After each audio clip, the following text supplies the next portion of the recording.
আপনারা শুনছেন the dark horse's. আজকে আমাদের গল্প রক্ত রজনী। গল্পটি লিখেছেন বরণী ঘোষ। এপিসোড 2।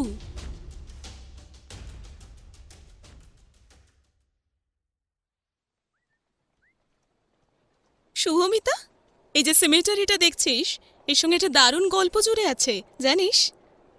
তাই কি গল্প? শুভমিতা কৌতূহলী চোখে রেবার দিকে তাকায়। আজকে দীপ্ত আর রেবার সঙ্গে লন্ডনের বিখ্যাত কবরস্থান ওয়েস্ট নরউড সেমেট্রি বেড়াতে এসেছিল শুভমিতা। ওদের সঙ্গে দুই ছেলে মেয়ে রুষা আর ঋষভ শুভমিতার হাত ধরে রয়েছে। এটা তো তোর দাদা বেশি ভালো বলতে পারবে। কেন, তুমি বলো না? আমার দেখে তো তোমার এইসব ব্যাপারে বেশি ইন্টারেস্ট, তাই নয় কি? না বাবা, তুমি বলো। মা একদম স্টোরি বানাতে পারে না। মেয়ের কথা শুনে রেবা কটমট করে তাকালেও দীপ্ত আর রেবা ঠোঁট চেপে হাসে। হ্যাঁ, এখন তো হাসি পাবেই। আস্তে কেন, জোরে জোরেই হাসো। Rusha, don't make your mom angry. বাড়ি গিয়ে নুন গোলা তরকারি খেতে হতে পারে আমাদের। এই জন্যই বলে অকৃতজ্ঞ কি আর গায়ে লেখা থাকে? শুভ, জানিস তো এখানে একটা কথা খুব প্রচলিত আছে। প্রায় 100 বছর হবে এই পাশেই এক গ্রামে এক হেঞ্চম্যান থাকতো। 100 বছর আগের ইউরোপ, মানে বুঝতেই তো পারছিস, চারিদিকে উত্তাল অবস্থা। সবে মাত্র ফার্স্ট ওয়ার্ল্ড ওয়ারটা শেষ হয়েছে, আগুন সবে একটু ধরে এসেছে, কিন্তু চারিদিক তখনও অশান্ত। খুন খারাপি লেগেই রয়েছে। অ্যাগ্রেসিভ ন্যাশনালিজমে ইউরোপ ভরে গিয়েছে। তারপর ওদিকে রুশ বিদ্রোহ, টালমাটাল অবস্থা। পার্টির হয়ে খুনোখুনি হচ্ছে প্রায়, যদিও সবটা আড়ালে আর খুব স্কিলফুলি। ওই যে হেঞ্চম্যানের কথা বলছিলাম, পলিটিক্যাল লিডারদের হয়ে খুন মারামারি করাই ছিল ওর পেশা। আর এই হেঞ্চম্যানদের মধ্যে অন্যতম জ্যাক টেইলর তখন ওয়েস্ট লন্ডনের ত্রাস। ওর হাতে আসা একটা সুপারিও আজ পর্যন্ত আনসাকসেসফুল হয়নি।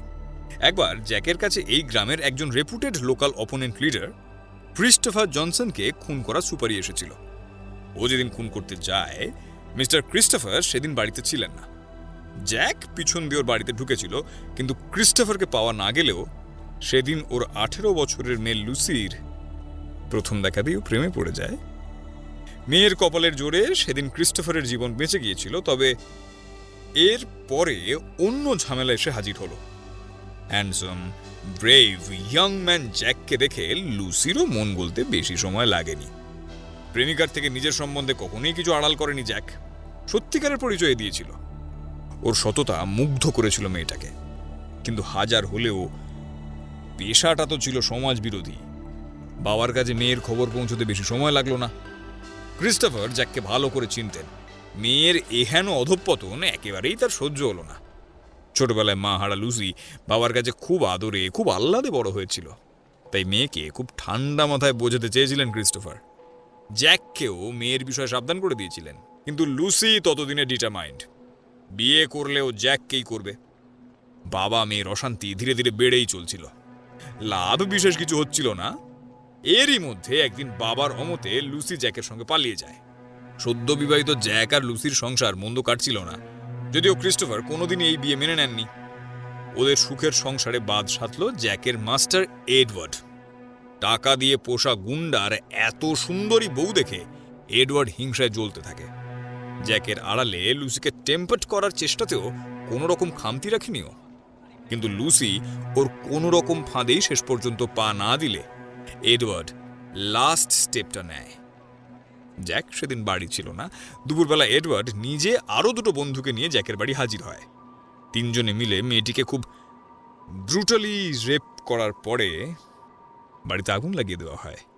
জ্যাক সোনার ডিমপাড়া হাঁস, ওর মতো হেঞ্চম্যানকে হারানোর রিস্ক ওরা কোনো মতেই নেবে না, তাই লুসির সমস্ত অস্তিত্ব মুছে দেওয়ার মতো ভালো অপশন আর কিছুই নেই। ঘরে আগুন লাগানি একটা দারুণ গল্পও বানিয়ে দেওয়া যাবে। জ্যাককে কোনো কালেই ক্রিস্টোফার পছন্দ করতো না।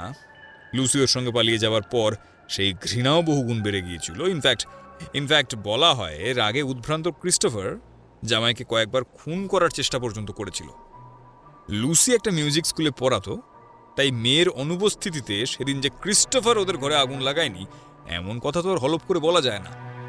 পাড়া প্রতিবেশীদের কাছেও সেটাই বেশি বিশ্বাসযোগ্য। তাই খুনি সম্বন্ধে বিশেষ মাথা ব্যথা ছিল না কারো। তবে যেটা ওরা জানতো না সেটা হলো সেদিন ক্ষতবিক্ষত শরীরেও নিজেকে শেষবার বাঁচানোর চেষ্টা করেছিল লুসি। বাইরে থেকে দরজা আটকে দিয়ে গিয়েছিল এডওয়ার্ডরা। কোনো রকমে বাড়ির পিছনের জানলা ভেঙেও পালিয়ে এসেছিল। প্ল্যান মাফিক সেদিন জ্যাককে অনেক দূরেই কাজে পাঠিয়েছিল এডওয়ার্ড, কিন্তু কোনো কারণে সেই কাজ শেষ না করেই ও ফিরে আসছিল। মেবি দিস ইজ কল্ড লাভ। বাড়িতে আগুন লাগতে দেখে পাগলের মতো সেদিকে ছুটে গিয়েছিল ও জানতো সেদিন লুসির স্কুল নেই, ওর বাড়িতে থাকার কথা। তবে দূর থেকে নগ্ন দেহে রাস্তায় লুসিকে গোঙাতে দেখে ওর আর পা নড়েনি। বলা হয় জ্যাক ওকে নিয়ে হসপিটালে যেতে চেয়েছিল, কিন্তু লুসি আর সেই সময়টুকু দেয়নি। ওর দেহ খুব বেশি না পুড়লেও অতক্ষণ অত্যাচারের পর আগুনের তাত ও সহ্য করতে পারেনি। তাই জন্যই ঘর থেকে বেরিয়ে বেশি দূর পালাতেও পারেনি, রাস্তায় শুয়ে কাতরাচ্ছিল। বোধহয় জ্যাকের জন্যই অপেক্ষা করছিল। সেদিন মারা যাওয়ার আগের মুহূর্তে জ্যাকের কোলে মাথা রেখে ওর অপরাধীদের নাম বলে গিয়েছিল লুসি। এতক্ষণ মন্ত্রমুগ্ধের মতো দীপ্তর কথা শুনছিল সবাই। ওদের এইভাবে তাকিয়ে থাকতে দেখে দীপ্ত হাসে। কি হলো, সবাই যে একেবারে স্ট্যাচু হয়ে গেলে? তারপর কি হলো? কি আর হবে, সিনেমার স্যাড এন্ডিং। উফ, তুমি কি একটু সোজাসুজি কথা বলতে পারো না? বেশি না বকে আসল কথাটা বলো না। এরপর কি হলো? জ্যাক কি করলো? এডওয়ার্ডদের কোনো শাস্তি হলো না? শাস্তি? এর থেকে প্রায় মাস 6 বাদে একটা কটেজ হাউস থেকে এডওয়ার্ড আর তার বাকি 3 বন্ধুর ঝলসে যাওয়া মৃতদেহ উদ্ধার হলো। অনেকে বলে তার 2 দিন বাদেই নাকি জ্যাকও আত্মহত্যা করেছিল, কিন্তু সে নাকি মারা গিয়েও মারা যায়নি। এখনো নাকি জ্যাক আর লুসির বাড়ির ওই রাস্তা দিয়ে যাওয়ার সময় কেউ আগুনে পুড়ে যাচ্ছে এমন এক মহিলার আর্তচিৎকার শোনা যায়, আর একজন পুরুষের গলা ফাটানো কান্নার আওয়াজ। জ্যাকের সুইসাইড করার পরই নাকি ওই গ্রামে প্রচুর মৃত্যু হতে থাকে, কিন্তু তাদের কারোর মৃত্যু স্বাভাবিক নয়। মেইনলি রাতের বেলা যারা ওই রাস্তা দিয়ে ফিরত তাদের বেশিরভাগের নাকি দেহ খুঁজে পাওয়া যেত না, আর যাদের পাওয়া যেত অবিশ্বাস্যভাবে তাদের সকলের শরীর নীল হয়ে থাকত। এক বিন্দু রক্ত পাওয়া যেত না শরীরে। স্থানীয় কিছু লোক এখনো বিশ্বাস করে যে প্রেমিকার মৃত্যুতে রুষ্ট জ্যাকের প্রকোপ পড়েছে এলাকার সাধারণ মানুষের উপর। লুসির মৃত্যু ও এখনো পর্যন্ত মেনে নিতে পারেনি, তাই ওর অতৃপ্ত আত্মা মানুষের রক্ত পান না করা পর্যন্ত শান্ত হয় না। ইন পপুলার টার্মস বলতে পারো ভ্যাম্পায়ার হয়ে গিয়েছে ও। দীপ্তর গল্প শেষ হলে সকলেই চুপ করে থাকে অনেকক্ষণ। বিষণ্ণতার ছায়া ঘিরে থাকে চারিদিকের পরিবেশ। দীপ্ত প্রসঙ্গ পাল্টায়। এই রেবা, তুমি চিন্তা করো না, তোমাকে ভ্যাম্পায়ার ধরবে না। আমি আছি তো, তোমাকে ধরার ডেট এক্সপায়ার হয়ে গিয়েছে। ও আর চোখে শুভমিতার দিকে তাকিয়ে গলা খাকারি করে। তবে হ্যাঁ, আমি শুনেছি অ্যাট্রাকটিভ ইয়াং ওমেনদের ভ্যাম্পায়াররা বেশি পছন্দ করে। তাই বাকিদের ব্যাপারে কিছু বলা যাচ্ছে না। অসহ্যকর লোক একটা। আর এই যে আপনারা করে এত বড়দের গল্প গিলবেন পরে, এখন চলুন। 11 বছরের রুষা ভাইয়ের হাত ধরে হাঁটছিল। ও প্রশ্ন করে, পাপা, আমার একটা ডাউট আছে। ডাউট? বলো তোমার ডাউট। পাপা, এই রেপ মানে কি? রেপ করেছিল বলে লুসি মারা গেছে? দীপ্ত আর চোখে রেবার দিকে তাকিয়ে গলা ছাড়ে। মাকে জিজ্ঞাসা করো, মা মিনিংটা ভালো করে বুঝিয়ে বলতে পারবে। না না, মা বলবে না। তুমি স্টোরি বললে না, আমি তোমার থেকেই শুনবো। দীপ্ত একবার ওর বউয়ের দিকে তাকায়। রেবা খুব মন দিয়ে ওর হাতের ব্রেসলেট দেখছে, যেন এই মুহূর্তে এর থেকে গুরুত্বপূর্ণ কোনো বস্তুই এই পৃথিবীতে নেই। এরকম ইচ্ছাকৃত অত্যাচারের কোনো প্রতিবাদ করা যায় না।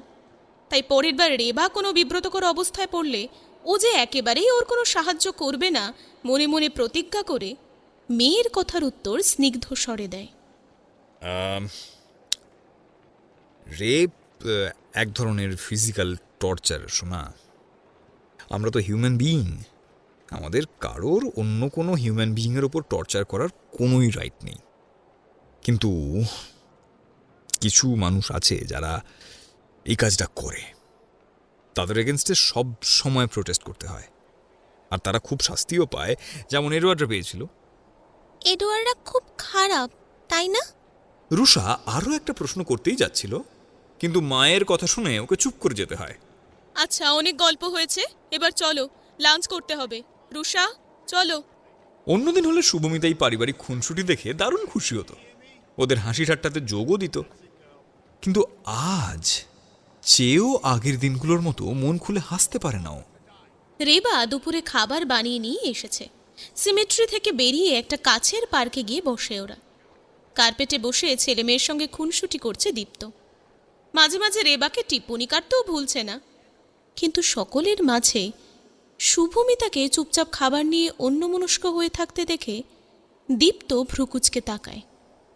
এই শুভমিতা, কি হয়েছে? তুই খাচ্ছিস না যে, কি ভাবছিস? আচ্ছা দাদা, শুভমিতা আনমনা হয়ে প্রশ্ন করে। তোমরা ভ্যাম্পায়ারের অস্তিত্বে সত্যি সত্যি বিশ্বাস করো? ভ্যাম্পায়ার? কি বলছিস তুই? এসবে বিশ্বাস করিস নাকি? ওদের কনসেপ্টটা কিন্তু বেশ ইন্টারেস্টিং। ড্রাকুলা সিরিজটাও অসাধারণ। আমি তো বেশ কয়েকবার পড়ে ফেলেছি, দারুণ লাগে। ভ্যাম্পায়ারের মতো পপুলার ফোক কালচারকে গোথিক ইনস্ট্রুমেন্ট ইউজ করে ব্রাম স্টকার যেভাবে মেইনস্ট্রিম লিটারেচারে নিয়ে এসেছেন, ইটস ভেরি অ্যাপ্রিসিয়েবল। আরে না না, লিটারেচার বাদ দে, বাট ওদের যে এই ভ্যাম্পায়ারকে নিয়ে এই ফোকলোর, এইটাতে বিশ্বাস করিস?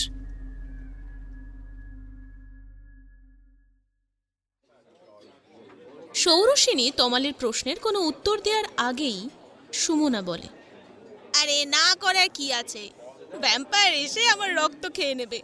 ব্যাপারটা ভাবতেই একটা কি ফ্যান্টাসি আছে না রে সেনা। উফ, just thought of it gives me goosebump.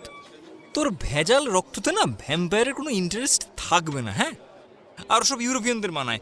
আমাদের খাঁটি বাঙালি ভূত মানুষের রক্ত খায় না, শেওড়া গাছে বসে ঘাড় মটকায়। ইউনিভার্সিটির ক্যান্টিনে বসে আড্ডা দিচ্ছে তমাল, সুমনা আর সৌরসেনী। ওরা তিনজন কলেজে তিন মূর্তি বলে পরিচিত ছিল। এদের বন্ধুত্বের গাঢ়তা জানতো না এমন ছাত্র হাতে গুনে পাওয়া যেত। বিশ্ববিদ্যালয়ে এসে ওদের বন্ধুত্বের স্থায়িত্বের ওপর শিলমোহর লেগেছে। সৌরসেনী শুধু রূপ সৌন্দর্যের জন্য নয়, মেয়েটির ব্যক্তিত্ব এবং ওর পড়াশোনার প্রতি অসাধারণ দখলের জন্য সবার আকর্ষণের কেন্দ্রবিন্দু হয়ে উঠেছেও। যদিও সৌরসেনী স্বাভাবিকভাবে সবার সঙ্গে মেলামেশা করে। কলকাতা শহরের অন্যতম পুরনো এবং অভিজাত পরিবারের মেয়ে সৌরসেনী। সুমনার তমালও সম্ভ্রান্ত পরিবারের সন্তান। তাই কলেজে যেমন জনপ্রিয়তা ছিল, বিশ্ববিদ্যালয়ে এসেও ওদের সেই অদৃশ্য একচ্ছত্র আধিপত্য বিস্তার হয়ে গেছে। যদিও ওদের তিনজনের কারোর আচরণই কখনোই কর্তৃত্ব সুলভ হয় না, বরং সৌরসেনীর সৌজন্যতা আর ব্যক্তিত্বের জন্য খুব অল্প সময়ে বিভাগের ছাত্রছাত্রী ওকে পছন্দ করতে শুরু করে দিয়েছে। হ্যাঁ, যেসব গল্প শুনেতে ছোটবেলায় প্যান্টে হিসু করে দিতিস, ওইসব গল্প তুই গেল। এই সুমনা বাগচি গেলে না। তুই গিলিস না, অন্য কিছু করে ফেলিস, তাই না রে সুমু? তমাল অর্থপূর্ণ চোখে প্রেমিকার দিকে তাকিয়ে হাসছে। সুমনা এক মুহূর্তে অপ্রস্তুত পড়ে যায়। পাশে সৌরসেনীকে ইঙ্গিত করে দেখিয়ে প্রেমিকের দিকে কটমট করে তাকায়। সৌরসেনী দুই প্রিয় বন্ধুর কাণ্ড দেখে হেসে ফেলে। সেনি, এই আপদটাকে চুপ করতে বল বলছি, নইলে ওর একদিন কি আমার একদিন। কেন, কি ইশারায় চলছে আমিও একটু শুনি। আমার থেকে তোরা আজকাল অনেক কিছুই লুকাচ্ছিস। আমরা আবার কি লুকাবো? সবই অসভ্য আপদটার জন্য। তুই ওর কথা একদম বিশ্বাস করবি না। সুমনা দুম করে একটা কিল বসিয়ে দেয় তমালের পিঠে। ও কি লেভেলের হিংস্র প্রাণী দেখেছিস তো? এই জন্য ওর মা ওকে বাড়ি থেকে তাড়িয়ে দেওয়ার হুমকি দেয়। আসলে কি বলতো? তমাল কফিতে দু চুমুক দিয়ে বলে, তোর এই স্ক্রু ঢিলা বন্ধুর আসল রূপটা আমি ছাড়া তো কেউ চেনে না। অত মারামারির কিছু নেই, আমি জানি। সেদিন বাড়িতে আচ্ছা খাসা ঢব মেরে তোরা সারাদিন কোথায় ছিলি। আর সে না, শোন না, আমি বলি কি, থাক মা, তুমি অনেক বলেছ, আর বলতে হবে না। প্রেম করছিস, লং ড্রাইভে যাচ্ছিস যা, কিন্তু আমার নামে উল্টোপাল্টা ঢপ দেওয়ার আগে জিজ্ঞেস তো অন্তত কর। সুমু শোনা, তুমি সেদিন এতই ডুবেছিলে যে কাকিমা তোমায় কেন কিছু জিজ্ঞেস করেনি সেটা একবারও মনে হয়নি। সেদিন তুই মাকে ম্যানেজ দিয়েছিলি না, এই জন্য তোকে এত ভালোবাসি। তুই ভগবান সে না। নে নে, প্রণাম কর তবে। ড্রামাবাজি অনেক হয়েছে, চ এবার ক্লাসে যাই। এসি স্যারের ক্লাস আছে। ধুর, ওই বা পড়াশোনা সম্পর্কে প্রিয় বন্ধুর সংবেদনশীলতা মনে করে সুমনা আসল কথাটা চেপে যায়। আই মিন ওইসব পড়াশোনা আমার জিনিসই না, তুই তো জানিস। তোরা যা, আমি একটু টনিক নিয়ে যাই, নইলে মনটা চাঙ্গা হবে না। সুমনা ওর ব্যাগ থেকে একটা সিগারেট বার করে। তমালও ব্যাগ কাঁধে করে উঠে দাঁড়ায়। ক্যান্টিনে দাঁড়িয়ে ওরা সিগারেট খেতে পারবে না। এই বলছি কি সেনা, তুই যা, আমরা বাইরে 2-1 মিনিট ঘুরে আসছি। এমনিতেও এসি স্যার আধ ঘন্টার আগে ক্লাসে ঢুকবেন বলে তো মনে হয় না। এখানে তো আর হবে না, আমরা একটু ঘুরে আসছি। ওকে, বাট মনে থাকে যেন ক্লাস মিস হলে কিন্তু একজনও নোট পাবি না। না না, আমি মিস করব না, তুই ক্লাসে যা, তাহলে তোকে দেখতে যারা ক্লাসে আসে তাদের মন খারাপ হয়ে যাবে। সুমনা কথাগুলো বলতে বলতেই ক্যান্টিন থেকে বেরিয়ে যায়। সৌরসেনী ওদের দেখে হেসে ক্যান্টিনে বিল মিটিয়ে দিয়ে কলকাতা বিশ্ববিদ্যালয়ের মূল ক্যাম্পাসে ওদের ইংরেজি বিভাগের ক্লাসের দিকে এগিয়ে যায়।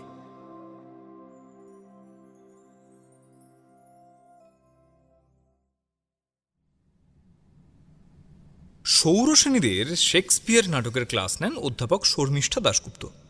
আজকে ওদের পড়াচ্ছেন ওথেলো। আজকে আলোচনার বিষয় ইয়াগো, ওথেলো আর ডেসদিমোনার চরিত্রগুলো। তোমাদের কারোর প্রশ্ন আছে? ইয়েস সৌরসিনী, বলো কি বলবে। আচ্ছা ম্যাম, ওথেলো যদি মুর না হতো বা আফ্রিকান না হতো, তাহলে কি দেশদেমোনাকে ভালোবাসার মূল্য এভাবে দিতে হতো? গুড কোয়েশ্চেন, বসো। তুমি একদম ঠিক বলেছ। ইনফ্যাক্ট মডার্ন ক্রিটিক্সরা এটার ওপর এখন আরও বেশি করে এমফাসাইজ করছে। ওথেলোর স্কিন কালার যদি ব্ল্যাক না হতো, তাহলেও কি ওর রিয়াকশন এমন হতো? ওর ক্যারেক্টারের সঙ্গে রেসিস্ট ইউরোপীয় স্টেরিওটাইপিং অফ ব্ল্যাক পিপলের মিল অস্বীকার করা যায় না। ওই সময়কার ইউরোপের একটা রিফ্লেকশন তো অবশ্যই। তুমি এটা নিয়ে লজিক্যাল রিজনিং করতে পারো সৌরসেনী, বাট আমরা এটাও অস্বীকার করতে পারি না আমাদের সবার ভিতরেই কিন্তু একটা ওথেলো আছে, ইরেসপেক্টিভ অফ জেন্ডার বায়াসনেস। আমরা জেলাসি আর প্রেমকে সিনোনিমাস মনে করি, কিন্তু যেখানে প্রকৃত প্রেম থাকে তাতে কোনো ইনসিকিউরিটি থাকে না। আসল বিষয়টা কি জানো? ওথেলো এটা কোনোদিন বিশ্বাস করতে পারেনি দেশদেমোনার মতো কোনো নারী ওকে ভালোবাসতে পারে। আর বিশ্বাসের অভাব আসে যখন নিজের ওপর বিশ্বাস থাকে না। Iago is among the greatest villain characters in English literature. He was very instrumental to brought about the tragedy. কিন্তু ওথেলোর ইনসিকিউরিটি আর ইনফেরিয়রিটি ওকে যে শেষ করে দিয়েছে, এটাও কিন্তু খুব সত্যি। আমার কোয়েশ্চেন কিন্তু এটাও যে ওর বিহেভিয়ারে যে টেন্ডেন্সি বা ইনসিকিউরিটি দেখা দিয়েছে, সেটা কি European perceptions of brown coloured people নয়? ওথেলো সেই সময়ের ইউরোপীয় লেখা যখন ওরা নিজেদের ছাড়া আর কাউকেই মানুষ বলে মনে করতো না। আফ্রিকানদের পরিচয় ওদের কাছে স্লেভের বেশি কিছু ছিলই না। তাই ওর ক্যারেক্টারে খুব সূক্ষ্মভাবে একপেশে ভাব আছে, সেটা তো আমরা অস্বীকার করতে পারি না। You can write a note on it Shauraseni with proper logic. Ma'am, আমার একটা প্রশ্ন আছে। গোটা ক্লাস মন দিয়ে শর্মিষ্ঠা আর সৌরসেনীর আলোচনা শুনছিল। এমন সময় একদম তরল গলায় সুমনা হাত তুললে উপস্থিত অনেকেই অবাক হয়ে যায়। এই মেয়েটি ক্লাসে এলেও সাধারণত শেষের বেঞ্চেই বসে। অধিকাংশ ক্লাস ওকে ঢুলতে দেখা যায়। হ্যাঁ সুমনা, বলো তোমার প্রশ্ন কি। ম্যাম, আমরা এত তর্ক করছি, শেক্সপিয়ার কি এত কিছু ভেবেই ওথেলোকে বানিয়েছিল? তোমার কোয়েশ্চেন ভ্যালিড, কিন্তু সাহিত্য যে শুধু লেখকের একার নয়। একটা সময় পর চরিত্রই এখানে প্রধান হয়ে ওঠে। তাকে পাঠকের নিজস্ব দৃষ্টিভঙ্গিতে দেখার সম্পূর্ণ অধিকার আছে। তা শুধুই লেখকের ব্যক্তিভাবনার মধ্যে আবদ্ধ থাকে না। আমরা লেখকের মাধ্যমে পুরো সময়ের মানুষকে দেখি। আশা করি তুমি তোমার আনসার পেয়েছ। তাহলে আমরা পরের টপিকে যাই। So students, tell me, how do you perceive Desdemona? Ma'am, আমি কিছু বলতে চাই। একদম শেষের বেঞ্চ থেকে ভরাট পুরুষ কণ্ঠস্বরটি আসতে ক্লাসের সকলের মনোযোগ সেদিকে যায়। প্রথম বেঞ্চে বসে থাকা সৌরসেনীও ওই দিকে তাকায়, কারণ যে হাত তুলেছে সে যে আদেও কথা বলতে পারে ইউনিভার্সিটি ভর্তি হওয়া পর্যন্ত কেউ জানতই না। সব কিছু থেকেই এত দূরে সরিয়ে রাখে নিজেকে যে ওর বিষয়ে নানা রকম বিশ্লেষণ এরই মধ্যে ওদের বিভাগে বেশ জনপ্রিয় হয়ে গেছে। শর্মিষ্ঠা ম্যাডাম তাই ময়ূককে দেখে বলে উঠলেন, আরে ময়ূখ যে, বলো দেশদেমোনা সম্বন্ধে তোমার কি ধারণা? দেশদিমোনাকে কেউ ঘৃণা করুক, ভালোবাসুক বা সন্দেহ করুক, প্রথম থেকে শেষ পর্যন্ত ও কিন্তু নিজের সিদ্ধান্তে দৃঢ় থেকেছে। ও প্রথমেও ওথেলোকে ভালোবাসত, শেষ মুহূর্ত ওকেই ভালোবেসেছে। নিজের রেস, বাবা, রয়্যাল ফ্যামিলি কোনো কিছুই ওর কাছে ম্যাটার করেনি। ও ওথেলোর ভালো খারাপ সবটুকু অ্যাকসেপ্ট করেই ওকে ভালোবেসেছে। ওথেলো, ইয়াগো, রোজারিও যে যাই করুক, দেশদিমোনাকে আলটিমেটলি কিচ্ছু স্পর্শ করতে পারেনি। ওথেলোর ইনফেরিয়ার কমপ্লেক্সিটি ওকে দেশদিমোনাকে চিনতে দেয়নি, কিন্তু দেশদিমোনা ওথেলোকে শুধু ভালোবেসেছে। না হলে প্রেমিকের আঘাতে মৃত্যুর কোলে ঢলে পড়ার সময়ও ওর হয়ে কথা বলতো না।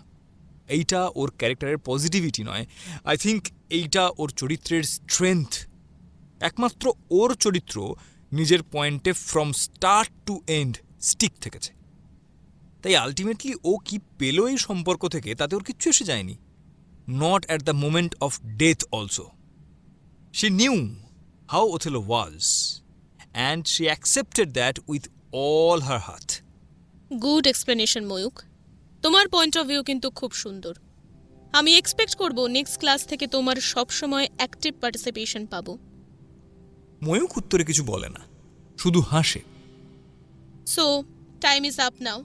ইয়েস সৌহার্দ্য, আমি পরের দিন তোমার ডাউট শুনব। এবার বিএস ম্যামের ক্লাস আছে, আবার দেরি হলে উনি নিজেই চলে আসবেন।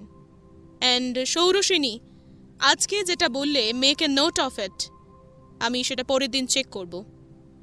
Sure ma'am. শর্মিষ্ঠা রেজিস্টারের খাতা আর পেন নিয়ে বেরিয়ে গেলে ক্লাসের সবাইও উঠে পড়ে। উফ, বাঁচলাম। ভাই তোদের এত প্রশ্ন আসে কোত্থেকে রে? আমাদের কথাটাও একটু ভাব, বোর হওয়ার একটা লিমিট আছে। ক্লাস হয়ে গেলে একে একে অনেকেই ঘর থেকে বেরিয়ে যায়। বিএস ম্যাডামের ক্লাসে এখনো কিছুক্ষণ দেরি আছে। সুমনা, তমাল, সৌরসেনী ওরা কিন্তু এখনো বেরোয়নি। ক্লাস ফাঁকা হয়ে গেলে সুমনা সৌরসেনীকে আটকে ধরে। কি গুরু, খবর কি তোমার? তুই কি নতুন কিছু দেখছিস? তুমি তো ছেলেদের দিকে মান জানিয়ে তাকাও না, তা আজ কি হলো? ময়ূখের দিক থেকে যে চোখ সরছিলই না। ও কি স্পেশাল কেউ যে ওর দিকে তাকানো যাবে না? আহা, তোমার পাত্তা পাচ্ছে যে সে স্পেশাল হবে না। সুমু, ধমকালে তো হবে না, আমি স্পষ্ট লক্ষ্য করেছি। চোখের পাতা তো পড়ছিলই না তোমার। ওর এক্সপ্লেনেশনটা ভালো ছিল তাই শুনছিলাম। তুই এতে চোখের পাতা না পড়ার কি পেলি? অবশ্য দিনরাত এইসবে মন থাকলে লেখাপড়ায় মন বসবে কি করে? এখন কথা ঘোরাল তো চলবে না ম্যাডাম। এই সত্যি করে বল না, সুমনা আর চোখ চকচক করে ওঠে। তুই কি ওর ওপর লাট্টু হয়েছিস? মালটা একটু কালো কিন্তু খাসা, তবে অ্যাটিটিউড যে পরিমাণে আছে সামলানো একটু চাপের। সুমু, মাইন্ড ইউর ল্যাঙ্গুয়েজ।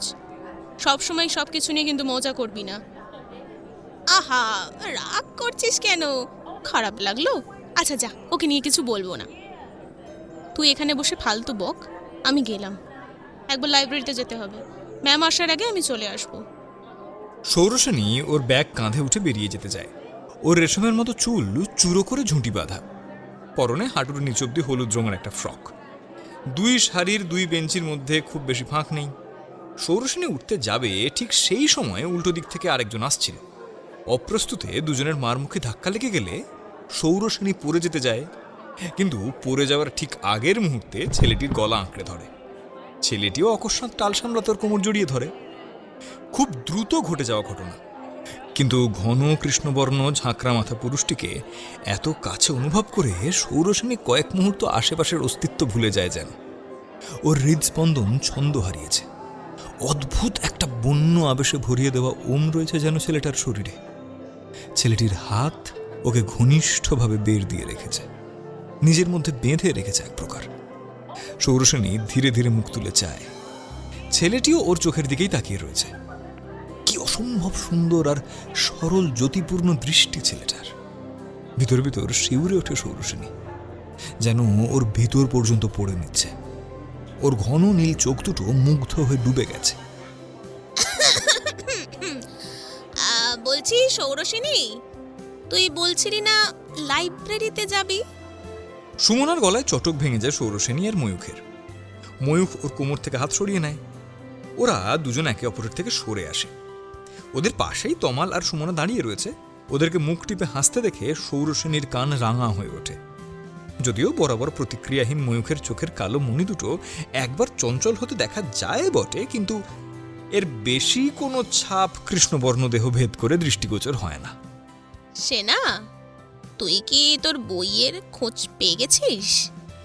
সৌরসেনী সুমনার দিকে কটমট করে তাকায়, যদিও সুমনা এতে গুরুত্ব দেয় না। ও নিজের মতোই হাসতে থাকে। তমাল আজকে ময়ূখের পাশেই বসেছিল, ও ওর সঙ্গেই বের হচ্ছিল। তা বলছি ময়ূক ভাই, লাগেনি তো? খুব জোরে ধাক্কা লাগলো দেখলাম। ময়ূখ ওর কথার উত্তর দেয় না। এখানে বেশিক্ষণ থাকলে এদের বাড়াবাড়ি বাড়বে বুঝে সৌরসেনীও বাইরের দিকে পা বাড়ায়। ও ময়ূখের চোখের দিকে সরাসরি তাকাতে পারে না, অন্যদিকে মুখ রেখেই যথাসম্ভব স্বাভাবিক স্বরে বলতে চায়, সরি, আমি দেখতে পাইনি তুমি পিছনে ছিলে। It's okay. এই ছেলেটার হাসি এত সুন্দর আর নির্মল কেন কে জানে। হাসলে মুখটা ভরাট হয়ে ওঠে। ওর সঙ্গে কোনো বিশদে পরিচয় নেই সৌরসেনীর, অথচ যে কবার ওকে দেখেছে ওর চেহারার এই সব থেকে সহজ অথচ দামি বিশেষত্বটি ওর হৃদস্পন্দনের গতি বাড়িয়ে দিয়েছে। 22 বছরের নারী জীবনে এ এক অনন্য অভিজ্ঞতা। কিন্তু এখানে দাঁড়িয়ে ও বেশিক্ষণ এসব ভাবে না। রত্ন বন্ধু দুটি যে ওর অভিব্যক্তির প্রতিটি রেখা খেয়াল করছে তা খুব ভালো করেই জানেও।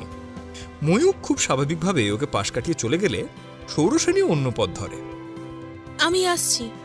হ্যাঁ হ্যাঁ, এখন তো তোর চলে যাওয়ারই কথা। তমাল গাল ভরা হাসি নিয়ে বলে,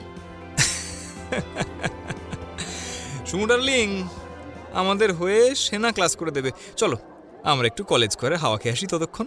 এমনিতেই বিএস ম্যাম আমাদের একটু বেশি ভালোবাসেন। বেশিক্ষণ কাছে থাকলে আর অন্য কোনো স্টুডেন্টদের উনি দেখতেই পান না। রোম্যান্টিক পোয়েট্রি নিয়ে আলোচনা করার জন্য এমনিতেই আমাদের বেস্ট স্টুডেন্টদের আমরা পেয়ে গেছি। কিছুক্ষণ আগে একটি বিরল দৃশ্য দেখা গিয়েছিল। সচরাচর নীলমণি দুটো লাজুক চঞ্চল হয় না, কিন্তু আজ হয়েছিল। এক্ষুনি যাতে সেটা আগুনে পরিণত না হয়ে যায়, তাই তমাল আর সুমনা দুজনেই কথাগুলি বলে বেশি অপেক্ষা করে না। ও কিছু বলার আগেই পালিয়ে যায়। সৌরসেনী দ্রুত পায়ে করিডোর দিয়ে হাঁটছিল। সিঁড়ির মুখে এসে কাঙ্ক্ষিত জনকে দেখে ও পিছন থেকে ডাকে। শোনো।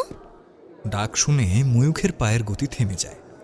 পিছন ঘুরে সৌরসেনীকে দেখে কয়েক সেকেন্ড ওর কালো চোখের মণি দুটোতে বিস্ময়ের পর্দা সরে যায়। তারপর বলে, কিছু বলবে? দেস্তেমোনার শেষ মুহূর্ত পর্যন্ত ওথেলোর সঙ্গে থাকাকে তোমার একবারও প্যাসিভ মনে হয় না কেন? ময়ূখের বরাবরের সেই অম্লান চোখ দুটো উজ্জ্বল হয়ে ওঠে। কারণ দেসদিমোনা ওথেলোকে ভালোবাসত। ও ওর ভালো আর মন্দ দুটোই জানত। ওথেলো ওর সঙ্গে যাই করুক তাতে ওর কি? ও যেমন ছিল তেমনই আছে। ও কষ্ট পেয়েছে, কিন্তু আসল শাস্তি তো ওথেলো নিজেই পেয়েছে। আর ভালোবাসা কোনোদিন কারোর প্যাসিভিটি হতে পারে না।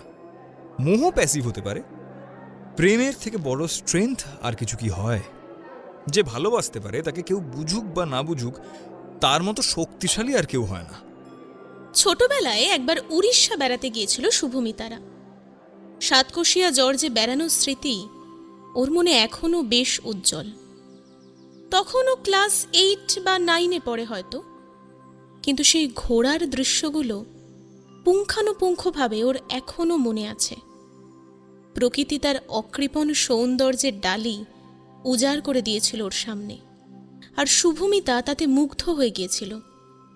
শুভমিতা বরাবরই কল্পনাপ্রবণ, রোম্যান্টিক। সেবারের ঘুরতে যাওয়া ওর মনে খুব প্রগাঢ় ছাপ ফেলেছিল। ও মনে মনে কল্পনা করেছিল ও যখন অনেক বড় হয়ে যাবে তখন ওর প্রিয় মানুষটির সঙ্গে এই নির্জন নৈসর্গিকতায় সময় কাটাতে আসবে। দুজনে একান্তে প্রাণ ভরে উপভোগ করবে প্রকৃতির এই বন্য সৌন্দর্য। যখন এসব ভাবত তখন ও লাজুক মনের ছাপ গালে পড়ত। এখন যদি দৈবাত কৈশোরের ভাবালুতাগুলো মনে পড়ে, কখনো বা হাসি পায়, কখনো ওর উল্টোপাল্টা স্বপ্নীল কল্পনার জন্য একাকী ঘরেও লজ্জায় লাল হয়ে ওঠেও। কিন্তু প্রিয় পুরুষের হাতে হাত রেখে সাতকোশিয়ায় সূর্যাস্ত দেখার স্বপ্নের সুযোগ ওর 24 বছরের জীবনে এখনও বাস্তবায়িত হয়নি। কয়েকদিনের মধ্যে ও 25-এ পড়তে চলেছে। তখনও যে সেই ঘটনা হওয়ার সম্ভাবনা কতদূর তা বলা যায় না।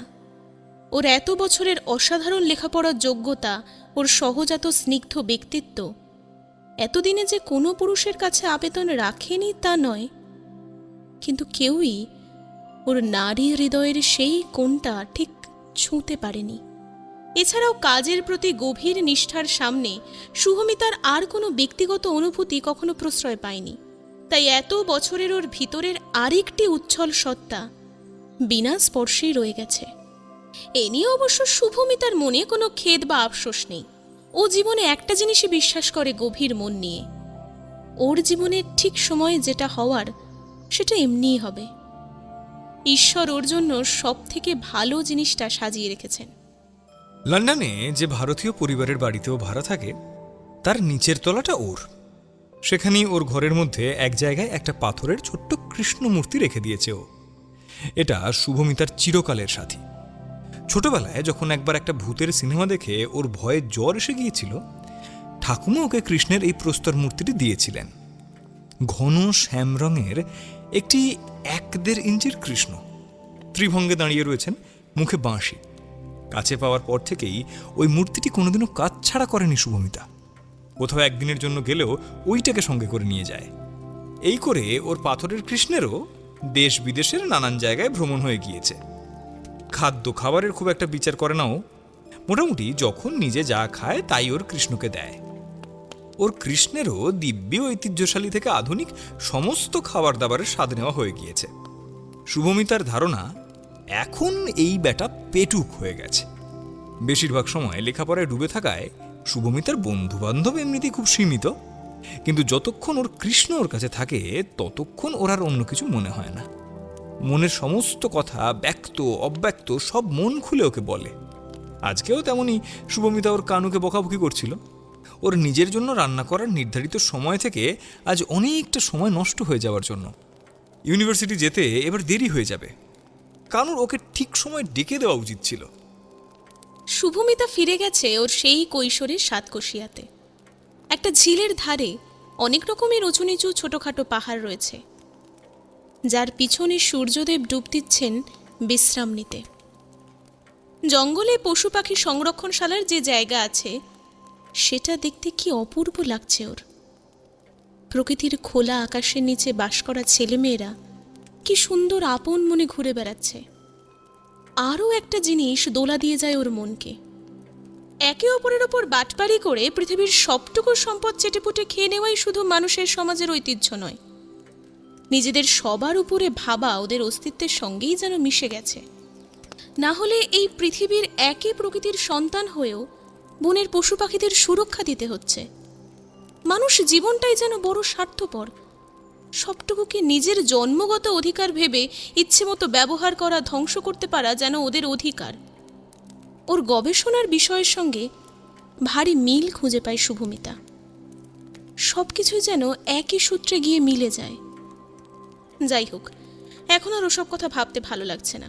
সবসময় তো ওই একই বিষয়ের মধ্যে থাকে। সাতকোশিয়াকে মন ভরে দেখতে চায়ও। দূরে ছোটখাটো মালভূমি, পাহাড়কে চিরে মাঝখান দিয়ে বয়ে চলেছে মহানদী।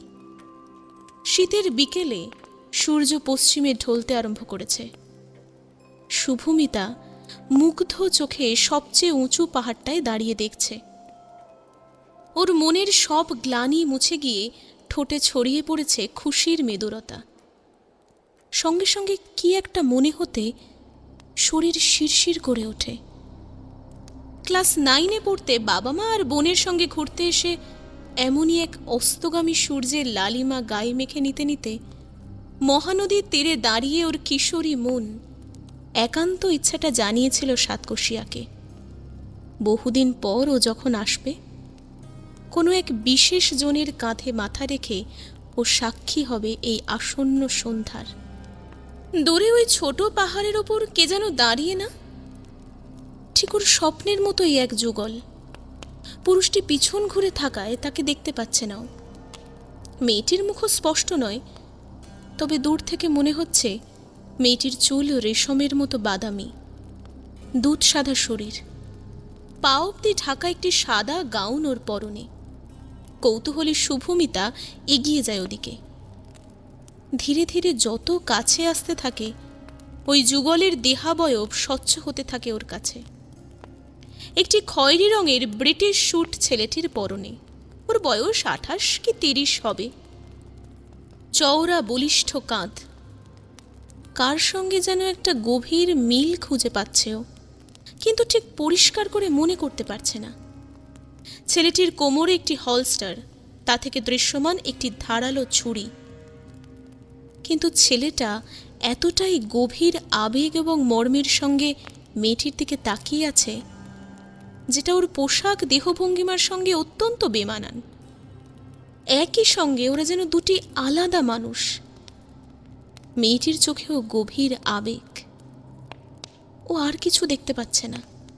ছেলেটির তীক্ষ্ণ অভ্যস্ত দৃষ্টি যেন একমাত্র ওই মেয়েটার সামনেই কোমল। ওতে কোনো ক্লেদ নেই।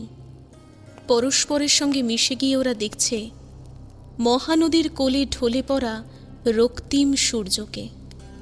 ওদের দেখে শুভমিতা বিস্ময়ে মুগ্ধতায় অভিভূত হয়ে যায়। কি অদ্ভুত বৈচিত্র্য! এই পোশাক, এই সাজ, কোনোটার সঙ্গে ওদের চিরপরিচিত ভারতীয় ঐতিহ্যের কোনো মিল নেই। তবুও ওদের আলাদা শব্দে প্রকাশ করা ভালোবাসার প্রতিচ্ছবির সঙ্গে ওর সেই ছোটবেলার দেশজ ভালোবাসার আবেগের সত্যি কি মিল! যেন একই আবেগের প্রতিফলন দুটি সম্পূর্ণ আলাদা সংস্কৃতি, দেশ ও সময়ের মানুষের মধ্যে। ধীরে ধীরে পুরুষটি আরও নিবিড় হয়ে আসে নারীটির কাছে। নারীটিও গভীর সংরাগে ঠোঁট ডুবিয়ে দেয় পুরুষটির ঠোঁটে। খুব আলতো অথচ গভীরতম আবেগে একে অপরকে যত্নে মুড়িয়ে দেয় এই চুম্বনের মাধ্যমে। সন্ধে নামছে, অথচ ওদের দুজনের কোনো খেয়াল নেই। খেয়াল নেই শুভমিতারও। এত মুগ্ধতা, এত বিস্ময়ে ও এর আগে আর কোনো জীবন্ত শরীরী আবেগ দেখেনি নারী পুরুষের। কামনার উগ্রতা ম্লান হয়ে আসে হৃদয়ের মমতার যত্নের চাদরে। ঠিক এই সময় এতক্ষণ মেঘমুক্ত আকাশে হঠাৎ বিদ্যুৎ চমকে ওঠে। কেঁপে ওঠে শুভমিতা, চমকে ওঠে আরও। সঙ্গে কোথা থেকে দুটো বিশ্রী হাসির কুটিল শব্দ শোনা যায়। তিনটে মদ্যপ অচেনা পুরুষ এগিয়ে আসছে ওই ছেলে মেয়ে দুটোর দিকে। প্রেমিকটি প্রেমিকাকে আড়াল করতে সামনে দাঁড়ায়, ওর হলস্টারে হাত রাখে। ওর তীক্ষ্ণ দৃষ্টি ও অভিজ্ঞতায় ও ছুরিটা টানতে যাবে, কিন্তু তার আগেই একজন মেয়েটাকে টেনে নিয়ে ছেলেটার বুকে লাথি মেরে ওর থেকে কেড়ে নেয় ছুরিটা। ওই তিনজন আততায়ীর মধ্যে একজন ছুরিটা ওই ছেলেটার বুকে ঢুকিয়ে দেয়। আহত জায়গা থেকে গলগল করে রক্ত পড়ছে। তবুও জ্যাক নিজেকে ছাড়ানোর চেষ্টা করতে থাকে। ওর ওই ছুরি বেঁধা জায়গাতেই ওই আততায়ী এত জোরে লাথি মারে যে তীক্ষ্ণ আর্ত চিৎকার করে ওঠে Jack. Master, leave her! Please, please leave her! You kill me! Don't do her any harm! ওর কোনো ক্ষতি করো না। ওর কষ্ট হচ্ছে, ওকে ছেড়ে দাও master, please! Let her feel the pain! ওকে কষ্টটা সহ্য করতে দেখ জ্যাক। মাটিতে শুয়ে কাতরাতে থাকা জ্যাকের সামনে নিচু হয়ে বসে মাস্টার কানের কাছে এসে ফিসফিস করে বলে, I will give her more pleasure. Don't you know she is my property? You know who I am? আমি যতক্ষণ না টেস্ট করছি তুই এত ভালো মাল কি করে খেতে পারিস? How can I let even that happen? তুই একটা বড় ভুল করে ফেলেছিস, আর আমি সেই কথাটাই তোকে মনে করিয়ে দিচ্ছি। জ্যাক এডওয়ার্ডের হাতে থাকা ছুরি ক্ষিপ্রভাবে কেড়ে নিয়ে ওর শরীরে টেনে দেয়। যদিও ক্ষত গভীর হয় না, অতর্কিতে পাল্টা আক্রমণ আসবে এডওয়ার্ড ভাবতে পারেনি। প্রথমে ও যন্ত্রণায় চিৎকার করে উঠলেও পরক্ষণে ওই ছুরি কেড়ে নিয়ে ভীষণ রাগে ওই ছুরি দিয়েই বারবার জ্যাককে কোপাতে থাকে। এরই মধ্যে শোনা যাচ্ছে মেয়েটির আর্ত গলা ফাটানো চিৎকার। দুজন নরখাদক ওর শরীরকে ছিন্ন ভিন্ন করে দিচ্ছে। মেয়েটি ওর প্রেমিককে দেখে চিৎকার করে কাঁদছে।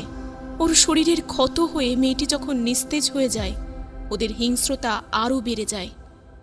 মেয়েটি একসময় আর প্রতিহত করে না, ও এক দৃষ্টে তাকিয়ে আছে ওর প্রেমিকের শরীর থেকে বের হওয়া রক্তের দিকে। জ্যাক শেষ চেষ্টা করে ওঠার, কিন্তু এডওয়ার্ড তার আগেই ওর বুকে আরও একবার ওই ছুরি ঠুকিয়ে দেয়। ছেলেটির মুখ থেকে যন্ত্রণার চিৎকার বেরিয়ে আসে। এডওয়ার্ড ওকে লাথি মেরে হাসতে হাসতে এগিয়ে যায় লুসির দিকে।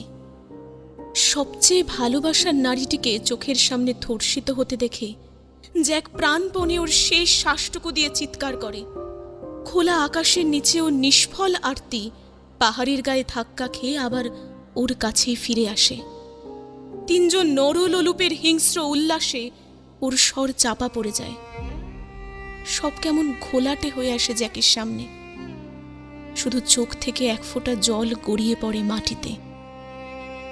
শুভমিতা জড় বস্তুর মতো দাঁড়িয়ে রয়েছে, ভাষাহীন, অনুভূতিহীন।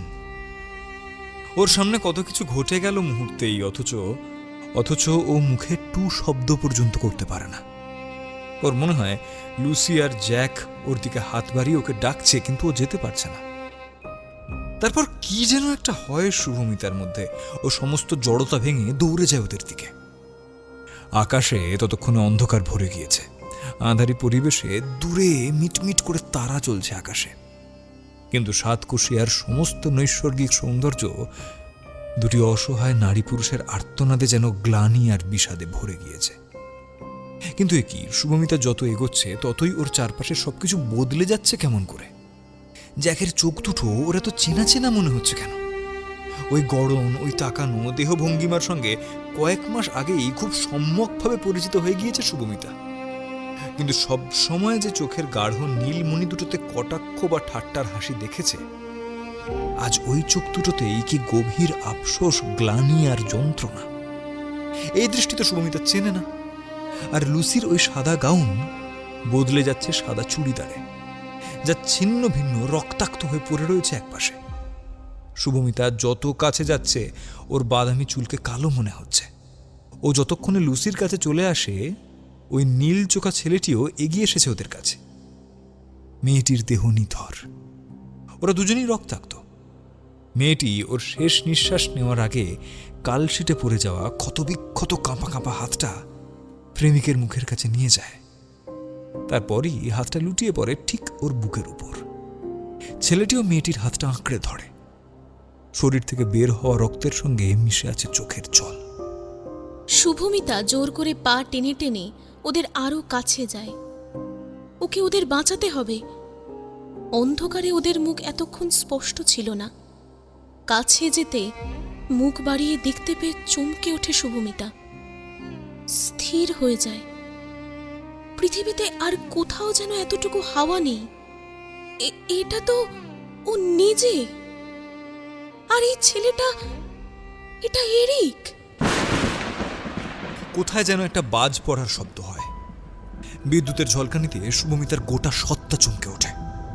ওর মনে হয় শরীরটাকে কেউ যেন ছিঁড়ে খুঁড়ে দিচ্ছে। ও যন্ত্রণা প্রতিহত করার চেষ্টায় চিৎকার করে কাঁদছে। ওর শরীর থেকে অনর্গল রক্ত বের হচ্ছে। হঠাৎ একটা পোড়া পোড়া যন্ত্রণা হচ্ছে ওর মধ্যে। শুভমিতা বুঝতে পারেনি যে বাজটা পড়লো তাতে চারিদিকে আগুন লেগে গেছে। ধীরে ধীরে সেটা ছড়িয়ে পড়ছে সব দিকে।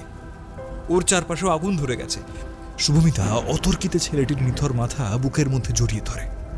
আগুনটা দৈত্যের মতো হিংস্রভাবে এগিয়ে আসছে ওর দিকে। কিন্তু সবার আগে আগুন গ্রাস করে নেয় একটু আগেই পৈশাচিক উল্লাসে মেতে থাকা ওই তিন লোলুপকে। ওরা পালানোর অবকাশটুকু পায় না। ওদের আর্তচিৎকারে পাহাড় নদী যেন হাসছে। শুভমিতাকেও আগুন গ্রাস করছে ধীরে ধীরে, কিন্তু প্রিয়তমর মাথাটা বুকে জড়িয়ে রেখে ও তখন এক চোখে দেখে চলেছে ওই জ্বলন্ত অঙ্গারকে। তিন মানুষের রূপ ধরে থাকা জীবকে শেষ করে দিচ্ছে তা। আস্তে আস্তে শুভমিতাকে ওই আগুন কোলে টেনে নিচ্ছে। ধরফর করে লাফ দিয়ে বিছানা থেকে ওঠে শুভমিতা। ওর শরীর থেকে দরদর করে ঘাম বেরোচ্ছে। অন্ধকারের মধ্যে হাতড়ে হাতড়ে দ্রুত বেড সুইচটা অন করে নেয় ও। বিছানায় বসে কিছুক্ষণ শূন্য লাগে ওর সবকিছু। মাথা স্তব্ধ হয়ে গেছে। কি হচ্ছে বুঝে উঠতে ওর খানিকটা সময় লেগে যায়। গায়ে মোটা কম্বল থাকা সত্ত্বেও ও ঘেমে স্নান করে গেছে। একটু ব্যাপারটা সয়ে আসতে শুভমিতার শরীর কাঁপুনি দিয়ে ওঠে। কি দেখছিল ও এতক্ষণ এগুলো? ওর গলা শুকিয়ে গেছে। জলের বোতল নিয়ে ঢকঢক করে বেশ অনেকটা জল খায়ও। হৃৎস্পন্দনের গতি এখনও স্বাভাবিক হয়নি। চোখের সামনে কোলাজের মতো ভেসে উঠছে একের পর এক দৃশ্য। শুভমিতা স্থির হয়ে বিছানায় বসে থাকে। একটু ধাতস্থ হয়েছে বুঝতে পেরে ও বাথরুমে গিয়ে চোখে মুখে ভালো করে জল দেয়। বাথরুম থেকে বেরিয়ে চোখ মুখ মুছে ও চুপ করে গিয়ে বসে ওর কৃষ্ণ মূর্তিটির কাছে। ওর কোনো প্রতিক্রিয়া হচ্ছে না। এখন শীত, গরম, ভালো মন্দ কিছুই লাগছে না। শুধু আবছা হয়ে আসা ছেঁড়া ছেঁড়া স্বপ্নটা বারবার ওর চোখের সামনে ভাসছে। একটা আর্ত চিৎকারের দৃশ্য আর গভীরভাবে শোকস্তব্ধ নীল চোখ দুটো। শুভমিতা জানলার কাছে উঠে গিয়ে জানলাটা খুলে দেয়। ইংল্যান্ডের আকাশে অন্ধকার ফিকে হয়ে আসছে। আকাশ সাদা হচ্ছে ধীরে ধীরে। ও দেওয়ালে ঠেস দিয়ে দাঁড়িয়ে ওদিকেই চেয়ে থাকে। অন্যদিন এত ভোরে উঠলে শুভমিতার বাইরের আকাশের দিকে তাকিয়ে উত্তর কলকাতার বাড়িতে পাখিদের কলরব, সকালে পাইকারি মালের ভাগবাটোয়ারা করার আওয়াজ, এই সব কিছু মনে পড়ত। আজ সেসব মনে আসে না। শুধু একজোড়া নীল চোখ ওকে ভিতর থেকে নাড়িয়ে দিতে থাকে। বিরক্তিকর আওয়াজে শুভমিতার নিভৃত মুহূর্তের নিস্তব্ধতা ভেঙে টুকরো টুকরো হয়ে যায়। ওই আকাশের দিকে তাকিয়ে থাকতে থাকতেই প্রকৃতি কখন সাদা পরিষ্কার হয়ে উঠেছে ও টেরই পায়নি। এতক্ষণ ও কী ভাবছিল সেটা বোধ করি ওর নিজেরও সচেতন মনের খেয়াল ছিল না। ফোনের শব্দটাই যেন ওকে বাস্তব জগতে ফিরিয়ে নিয়ে এসেছে। এই সময় কে ফোন করবে? শুভমিতা বিছানার কাছে এসে লাগোয়া ডেস্ক থেকে ফোন বের করে দেখে অ্যালার্ম বাজছে। ফোন আর অ্যালার্মের আওয়াজ কি গুলিয়ে ফেলছে নাকি আজকাল? অ্যালার্ম বন্ধ করে ফোনটা সাইলেন্স করতে যাবে, ঠিক তখনই ওর মোবাইলে আজকের তারিখটা নজরে পড়ে। 16ই ফেব্রুয়ারি। আজ তো শুভমিতার জন্মদিন। সকালবেলায় সোফায় বসে খবরের কাগজ পড়তে পড়তে সুতনু ওর দ্বিতীয়বারের চা পান করছেন। কিন্তু ওর চোখ কাগজের মধ্যে থাকলেও মন ভীষণ কৌতূহলী হয়ে অস্থির আর বিরক্তি ভাব নিয়ে বিয়ের আলমারি তোলপাড় করতে থাকা স্ত্রী রমার কাছেই রয়েছে। অন্যদিন হলে রমাকে এই সময় ঘরে পাওয়া যায় না। তবে আজ ও এত অস্থির মনে আলমারির ভিতরে কি খুঁজছে সেইটা জানবার জন্য সুতনু কৌতূহলী হয়ে রয়েছে। কিন্তু স্ত্রীর বর্তমান মনের স্থিতি অনুমান করে ওকে অযথা প্রশ্ন করে এই মুহূর্তে দাম্পত্য অশান্তিকে নিমন্ত্রণ করতে ও একেবারেই ইচ্ছুক নয়। তাই চুপ করে বসে রমার গতি প্রকৃতি লক্ষ্য করা ছাড়া আর কিছুই করে না সুতনু। এই শুনছো? বলছি ওই পিকু টিটুর ফাইলটা কোথায় বলো তো? কোন ফাইল? আরে ওই তো যেটাতে ওদের কুষ্টি বানানো আছে। হ্যাঁ? স্ত্রীর কথা শুনে সুতনু নড়ে চড়ে বসে। ওই ফাইল হঠাৎ কি প্রয়োজন এখন? প্রয়োজন না থাকলে কি বলবো?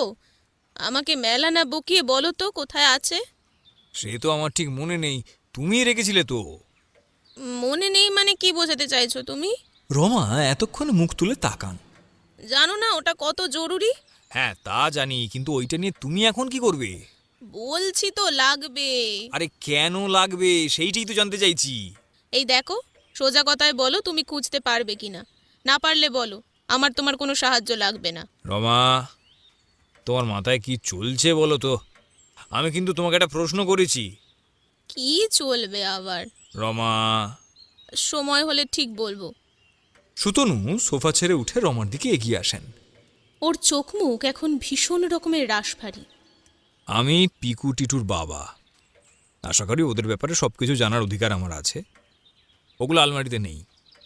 কিন্তু তুমি যতক্ষণ না বলবে কুষ্টি দিয়ে কি করবে, ততক্ষণ আমি বলবো না এগুলো কোথায় আছে। তুমি ওগুলো আমাকে না বলে সরিয়ে রেখেছো? হ্যাঁ, না সরালে তুমি খোঁজার সময় আমাকে আজকে জিজ্ঞাসা করতে না? তুমি আমাকে বিশ্বাস করো না? মেয়েদের ব্যাপারে কোনো সিদ্ধান্ত আমি তোমাকে না বলে নেব? তোমাকে বিশ্বাস করি, কিন্তু তোমার অতিরিক্ত দুশ্চিন্তাকে নয়। পিকুর কুষ্টিটা আমাকে দাও। কি করবে না বললে তো আমি দেবো না। আমার দরকার আছে। কি দরকার সেইটাই তো জানতে চাইছি। ঠিক আছে, দিতে হবে না। মেয়ের জন্মলগ্ন মা ভুলে যায় না কোনোদিন। তুমি না বললেও আটকাবে না কিছু। সুতনু রমার চোখের দিকে তাকায়। স্বামী স্ত্রীর নীরব দৃষ্টি বিনিময় বলে দিয়ে যায় অনেক কিছুই। কেন করছো এগুলো? নিভে যাওয়া আগুনকে কেন হাওয়া দিয়ে আবার জ্বালাতে চাইছো? আমি কিছুই জ্বালাইনি। মেয়েদের জন্য যেটা সঠিক মনে হয় আমি সেটাই করব। রমা ঘর থেকে বেরিয়ে যাচ্ছিল, সুতনু পিছন থেকে ডেকে ওঠে। ওর ভিতর থেকে এক অব্যক্ত যন্ত্রণা মাথাছাড়া দিয়ে উঠতে চাইছে যেন। আচ্ছা রমা, আজ 25 বছর এই বাড়িতে এসেছো, কিন্তু সত্যি করে বলো তো, এই পরিবারটাকে কি আজও মন থেকে ভালোবাসতে পেরেছো? রমা আর নড়তে পারে না। ওর পা যেন কেউ মাটির সঙ্গে শক্ত করে চেপে ধরেছে।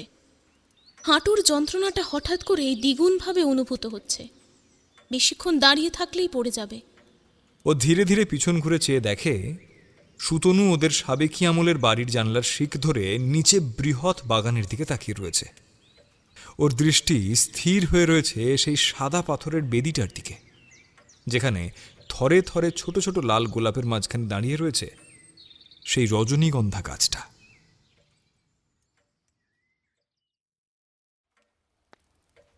Many many happy Returns of the day দিদি। কি করছিস? তোকে আজ খুব মিস করছি। প্রত্যেকবার আমরা আজকের দিনটা কত আনন্দ করি বলতো। আজ তুই আজকে কত দূরে। তুস ভালো লাগে না। বোনকে মন খারাপ করতে দেখে শুভমিতা হাসে। ওর থেকে 8 বছরের ছোট বোন খুব আদরের, সবার ছোট বলে একটু অবুঝো। মন খারাপ করে না টিটু, আর তো জাস্ট কটা মাস, তারপরে তো বাড়ি চলে আসবো। কটা মাস করে তো কতদিন হয়ে গেল বল। আর ভালো লাগে না তোকে ছাড়া। এত দূরে যাওয়ার কি দরকার ছিল? এখান থেকে তো পড়াশোনা করলেই হতো। এই জন্য জানিস তো, এই লেখাপড়া বিষয়টা না আমার একদম অপছন্দ। আজ তো জ্বালাতন একটা।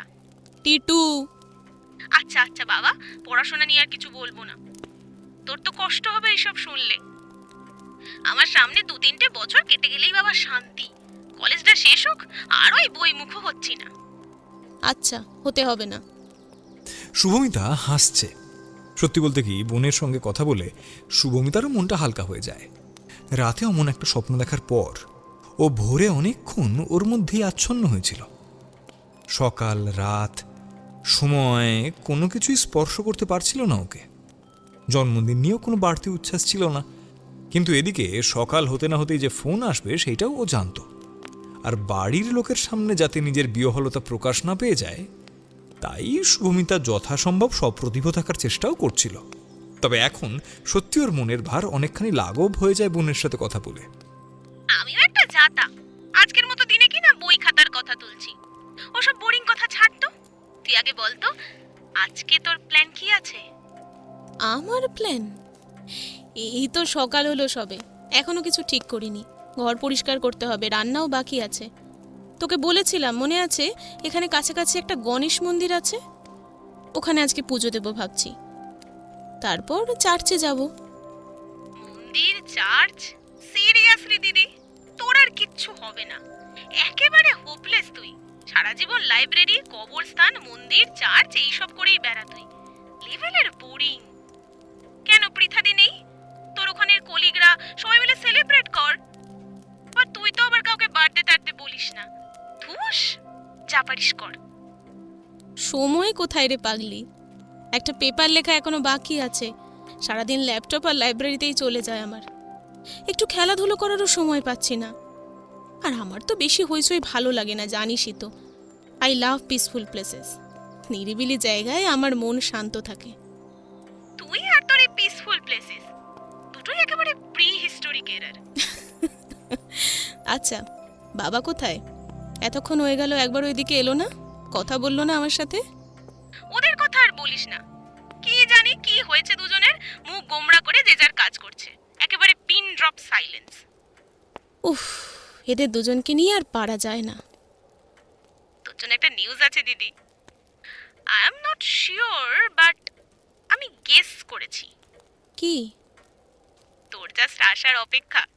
মা কিন্তু তোর বিয়ে দেওয়ার জন্য পা বাড়িয়েই আছে। এই আজকে তোর কুষ্টি খোঁজা নিয়েই মনে হয় দুজনের বাওয়াল হয়েছে।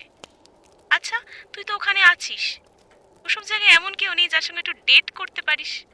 তুই কলেজ ইউনিভার্সিটি কি করলি বলতো? আমি এটাই ভেবে পাই না। দিদি, এই দিদি, কি ভাবছিস? শুনতে পাচ্ছিস আমার কথা? হ্যাঁ, কি কিছু বলছিস? বিয়ের প্রসঙ্গ উঠতে শুভমিতা অন্যমনস্ক হয়ে যায়। সহসা ওর চোখের সামনে ভেসে ওঠে স্বপ্নে দেখা কিছু টুকরো টুকরো দৃশ্যের কোলাজ আর একটা মুখ। এক মুহূর্ত কেঁপে ওঠে যেন সেসব মনে পড়তে। বোনের ডাকে ও সপ্রতিভ হওয়ার চেষ্টা করে। তোর মুখ শুকনো লাগছে কেন? কি হয়েছে রে? না না, কিছু না। টিটু শোন না, আমার একটা ইম্পর্টেন্ট কল আসছে বুঝলি, আমি তোর সাথে পরে কথা বলছি। আর মাকে নিয়ে টেনশন করিস না, জানিস তো মা কেমন, ওসব বাবা হ্যান্ডেল করে নেবে। মা বাবা ফ্রি হলে আবার কল করিস, ঠিক আছে? কথা হবে। ওকে। শুভমিতা কৃত্রিম হেসে ভিডিও কলের বোতামটা স্পর্শ করে। কলটা কাটা হলে ও দুই হাতে ওর চুলটা পিছন দিকে টেনে ধরে। কেন কেন ওর জীবনটা এত দ্রুত বদলে যাচ্ছে কেন? ওর কেবলই মনে হচ্ছে ওর মন, জীবন সবকিছু থেকে থেকে নিয়ন্ত্রণের বাইরে চলে যাচ্ছে। শুধু কয়েক জোড়া চোখ ওর ভিতরটা জ্বালিয়ে পুড়িয়ে দিচ্ছে।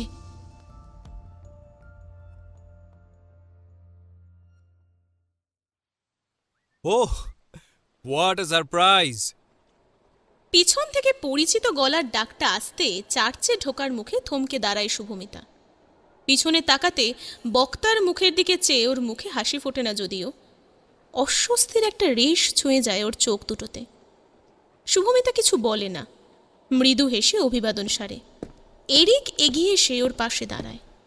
মিস শুভমিতা আর চার্চ, নাইস কম্বিনেশন। কেন, এখানে আসা বারণ নাকি আমার? স্বরের অকারণ রুক্ষতাটা শুভমিতার নিজেরও কানে ঠেকে।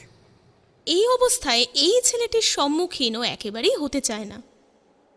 শুভমিতা, তুমি জানো তুমি খুব তাড়াতাড়ি রেগে যাও, আর তার থেকেও বড় বিষয় কি তুমি জানো?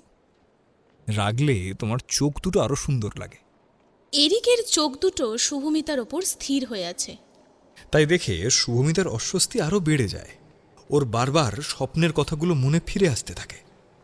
Stop flirting with me mister Levi, I am not Raina. ও, তার মানে তুমি রায়নাকে লক্ষ্য করেছো? এরিকের গাঢ় নীল মণি দুটো হাসছে। কি? Shut up. শুভমিতা দাঁত কিরমির করে সামনের দিকে এগিয়ে যায়। এরিক ওর পাশাপাশি হাঁটতে থাকে। Intelligent, I mean miss Raina খুবই ইন্টেলিজেন্ট আর ট্যালেন্টেডও। ওহ মিস চ্যাটার্জি, আপনি কি রাগ করছেন? আচ্ছা একটা কথা বলুন তো, আপনি কথায় কথায় এরকম রেগে যান কি করে? আপনি এত বেশি কথা কেন বলেন বলুন তো? একটু চুপ করে থাকতে কি কষ্ট হয়? সে তো একটু হয়, কি করা যায় বলুন তো? আপনাদের সোসাইটিতে এই জিনিসটা কিন্তু একটু কমই দেখা যায়। আমার দেখা জনের মধ্যে অন্তত আপনি ছাড়া আর কেউ নেই। ইংরেজরা তো সাধারণত এত বাচাল হয় না। জানেন তো, আপনি আমার এত প্রশংসা করেন যে মাঝে মাঝে আমার নিজেরই নিজেকে সন্দেহ হয়। আপনি এত ভালো ভালো কাজ করেন, একটু প্রশংসা না করলে আমার খাবার হজম হতে চায় না। মিস চ্যাটার্জি, আপনি যদি শুধু ডকুমেন্টারি আর বুক কালেক্টেড এভিডেন্স দিয়ে এন্টায়ার ইউরোপকে জাজ করেন, তাহলে আর কি করা যায় বলুন তো? এক মিনিট। শুভমিতা দাঁড়িয়ে পড়ে। আপনি বলতে এটা কি চাইছেন বলুন তো? আমি বুকিশ, বুক ওরিয়েন্টেড না হলে কোনো ইনফরমেশন কালেক্ট করতে পারি না। ও মাই গড! এরিক উপরের দিকে তাকিয়ে দীর্ঘশ্বাস ফেলে। আই উইশ আমি কি বলতে চাইছি আর কি বলছি এই দুটো ডিফারেন্সিয়েশন যদি আপনি বুঝতেন। আপনি কিন্তু আমাকে ইনসাল্ট করছেন এবার। মাই গুডনেস, এত সাহস আছে আমার! মিস্টার লেভি, এই আপনি জানতো আমি আপনার সঙ্গে কোথাও যাব না। শুভমিতা মুখে বলে বটে, কিন্তু পায়ে পায়ে হাঁটতেই থাকে। আপনার মতো কোনো লোকের সঙ্গে যদি মানুষ বেশিক্ষণ কথা বলে, সে নর্মাল কি করে থাকতে পারে? এটাই প্রশ্নের। Exactly that is my question. আপনার মতো ভদ্রমহিলার সঙ্গে থেকে কেউ কি করে নর্মাল থাকতে পারে, সেটা আমারও একটা কোয়ারি।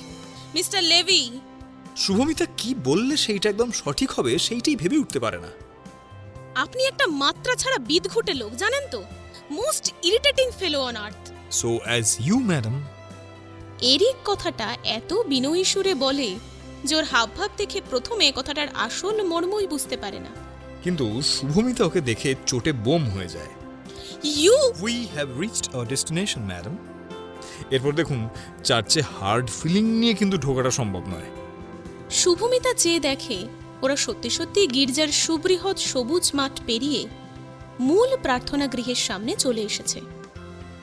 দরজা থেকে একদম সোজাসুজি দূরে যীশুখ্রিস্টের ছবি দেখা যাচ্ছে। এখন চার্চে লোক সমাগম বিশেষ নেই, এটা প্রার্থনা করার সময়ও নয়, তাই নিরিবিলিতে শুভমিতা চুপ করে একটা বেঞ্চে বসে যিশুর দিকে তাকিয়ে রয়েছে। শুভমিতার মনে হয় গভীর সংবেদনশীল আর অনুরক্তির দৃষ্টিতে খ্রাইস্ট ওর ভিতর পর্যন্ত দেখে নিচ্ছে, অথচ তাতে কোনো গ্লানি নেই, লুকোচুরি নেই, শুধু অপার্থিব স্নেহ রয়েছে। সকাল থেকে চলে আসা শুভমিতার মনের সংঘাত, দ্বন্দ্ব ধীরে ধীরে শান্ত হয়ে আসে। শুভমিতা অনেকক্ষণ নিজের মধ্যেই মগ্ন ছিল, বাকি কিছুরই খেয়াল ছিল না ওর। প্রার্থনা শেষ হলে ওর সঙ্গেও যে একজন ব্যক্তি ছিল তার কথাই সবার প্রথম মনে আসে। ও চেয়ে দেখে এরিক ওর পাশেই একটা বেঞ্চে বসে আছে, কিন্তু ওর মুখে নিষ্ঠা বা একাগ্রতার কোনো চিহ্ন পর্যন্ত নেই। এরিক প্রার্থনাও করে না। তবে কি এরিক নাস্তিক? কিন্তু নাস্তিক হলে চার্চে ঢুকবেই বা কেন? নাকি এটা ক্যাথলিক চার্চ বলেও এত গা ছাড়া? ভাবনাটা মনে একবার উঁকি দেয় বটে, কিন্তু যে ছেলেটিকে ও প্রায় 3 মাস ধরে চেনে তার ব্যাপারে এত সংকীর্ণ চিন্তা ওর মনে স্থায়ী হয় না। ব্যাপারটা শুভমিতাকে বিস্মিত করলেও ও বিশেষত এই ব্যাপারে এরিককে কোনো কথা বলে না। Madam, I think you are done with your prayers. তাহলে চলুন এবার যাওয়া যাক। এরিক উঠে দাঁড়ায় বেঞ্চ থেকে। ও আবার ওর স্বতঃস্ফূর্ত স্বভাবে ফিরে এসেছে। কি হলো ম্যাডাম, আপনি এতটা চুপচাপ হয়ে গেলেন যে? মিস্টার লেভি, আপনি যদি কিছু মনে না করেন আপনাকে একটা প্রশ্ন করব। আমার মনে করার জন্য আপনি যেন কতই বা অপেক্ষা করবেন। অন্যদিকে তাকিয়ে কথাটা বলেছিল শুভমিতা। এরিক শুভমিতাকে ওর দিকে তাকাতে দেখে গলা খাকারি করে। ইয়া শিওর, বলুন কি বলবেন বলুন। আচ্ছা মিস্টার লেভি, আপনি এত ভালো বাংলা জানলেন কি করে? আপনি আমার রিসার্চ এরিয়া ভুলে যাচ্ছেন ম্যাডাম। আমার রিসেন্ট পেপার ওয়েস্ট ইউরোপকে নিয়ে লেখা, কিন্তু তাই বলে প্রতিটা ইউরোপিয়ান ডায়ালেক্ট এখনো মুখস্থ হয়নি। That's a valid question. Basically I love learning languages, আর বাংলা আমার বিশেষ করে একটু বেশিই ভালো লাগে, তাই এটা একটু ইন্টারেস্ট নিয়ে শিখেছিলাম। হাঁটতে হাঁটতে চার্চ থেকে ওরা বেশ কিছুটা দূরে চলে এসেছে। মাঠের পাশে একটা বেঞ্চ রাখা, ওরা ওদিকেই এগিয়ে যায়। শুভমিতার মনে হচ্ছে ওর জন্মদিন আর উচ্ছ্বাসহীন নয়, বরং আনন্দে ফিরে এসেছে। একটু আগের সেই অস্বস্তি এরিকের স্বতঃস্ফূর্ততায় কখন যেন হারিয়ে গেছে। বেঞ্চের ওপর বসে বেশ কিছুক্ষণ নীরবতায় কেটে যায়। এখানে দেশ, কাল, পাত্র, পরিচিতি সবটাই শুভমিতার ভিন্ন, কিন্তু এখন এই সম্পূর্ণ বিদেশি পুরুষটির পাশে বসে থেকেও যেন ওর আলাদা করে কিছু মনে হয় না, যেন এই সব কিছুই ওর কত আপন। এই নীরব সান্নিধ্যটুকু ওর মধ্যে এক অদ্ভুত শান্তি এনে দেয়। অপরদিকে সবসময় প্রাণচঞ্চল ছেলেটিকে চুপ করে সবুজ পাটাতনের ঘাসের দিকে চেয়ে থাকতে দেখে ওর ভিতরে এক চিনচিনে ব্যথা হয়। মিস চ্যাটার্জি, মনের কথা যদি মনে না রাখা যায় তাহলে বলে দেওয়াই ভালো। কি হলো ম্যাডাম, কি চুপ করেই থাকবেন নাকি কিছু বলবেনও? যতদূর বুঝেছি আপনি প্রিভ্যালেন্ট রিলিজিয়াস রিচুয়ালস ফলো করেন না, তবুও আজ চার্চে এলেন যে? এরিক এতক্ষণ শুভমিতার দিকে তাকিয়েছিল না। এবার ও সরাসরি ওর মুখের দিকে দৃষ্টি নিবদ্ধ করে। ওর চোখ দুটো রহস্যময়ভাবে হেসে উঠছে। কেন, আপনার কি মনে হয় আমি আপনাকে ফলো করছিলাম? এরিকের মিলি সেকেন্ডের দৃষ্টিতে কি যেন ছিল একটা, শুভমিতার অচেতন পর্যন্ত শিউরে ওঠে। হঠাৎ একটা শীতল শিরশিরে বাতাস যেন ছুঁয়ে যায় ওকে।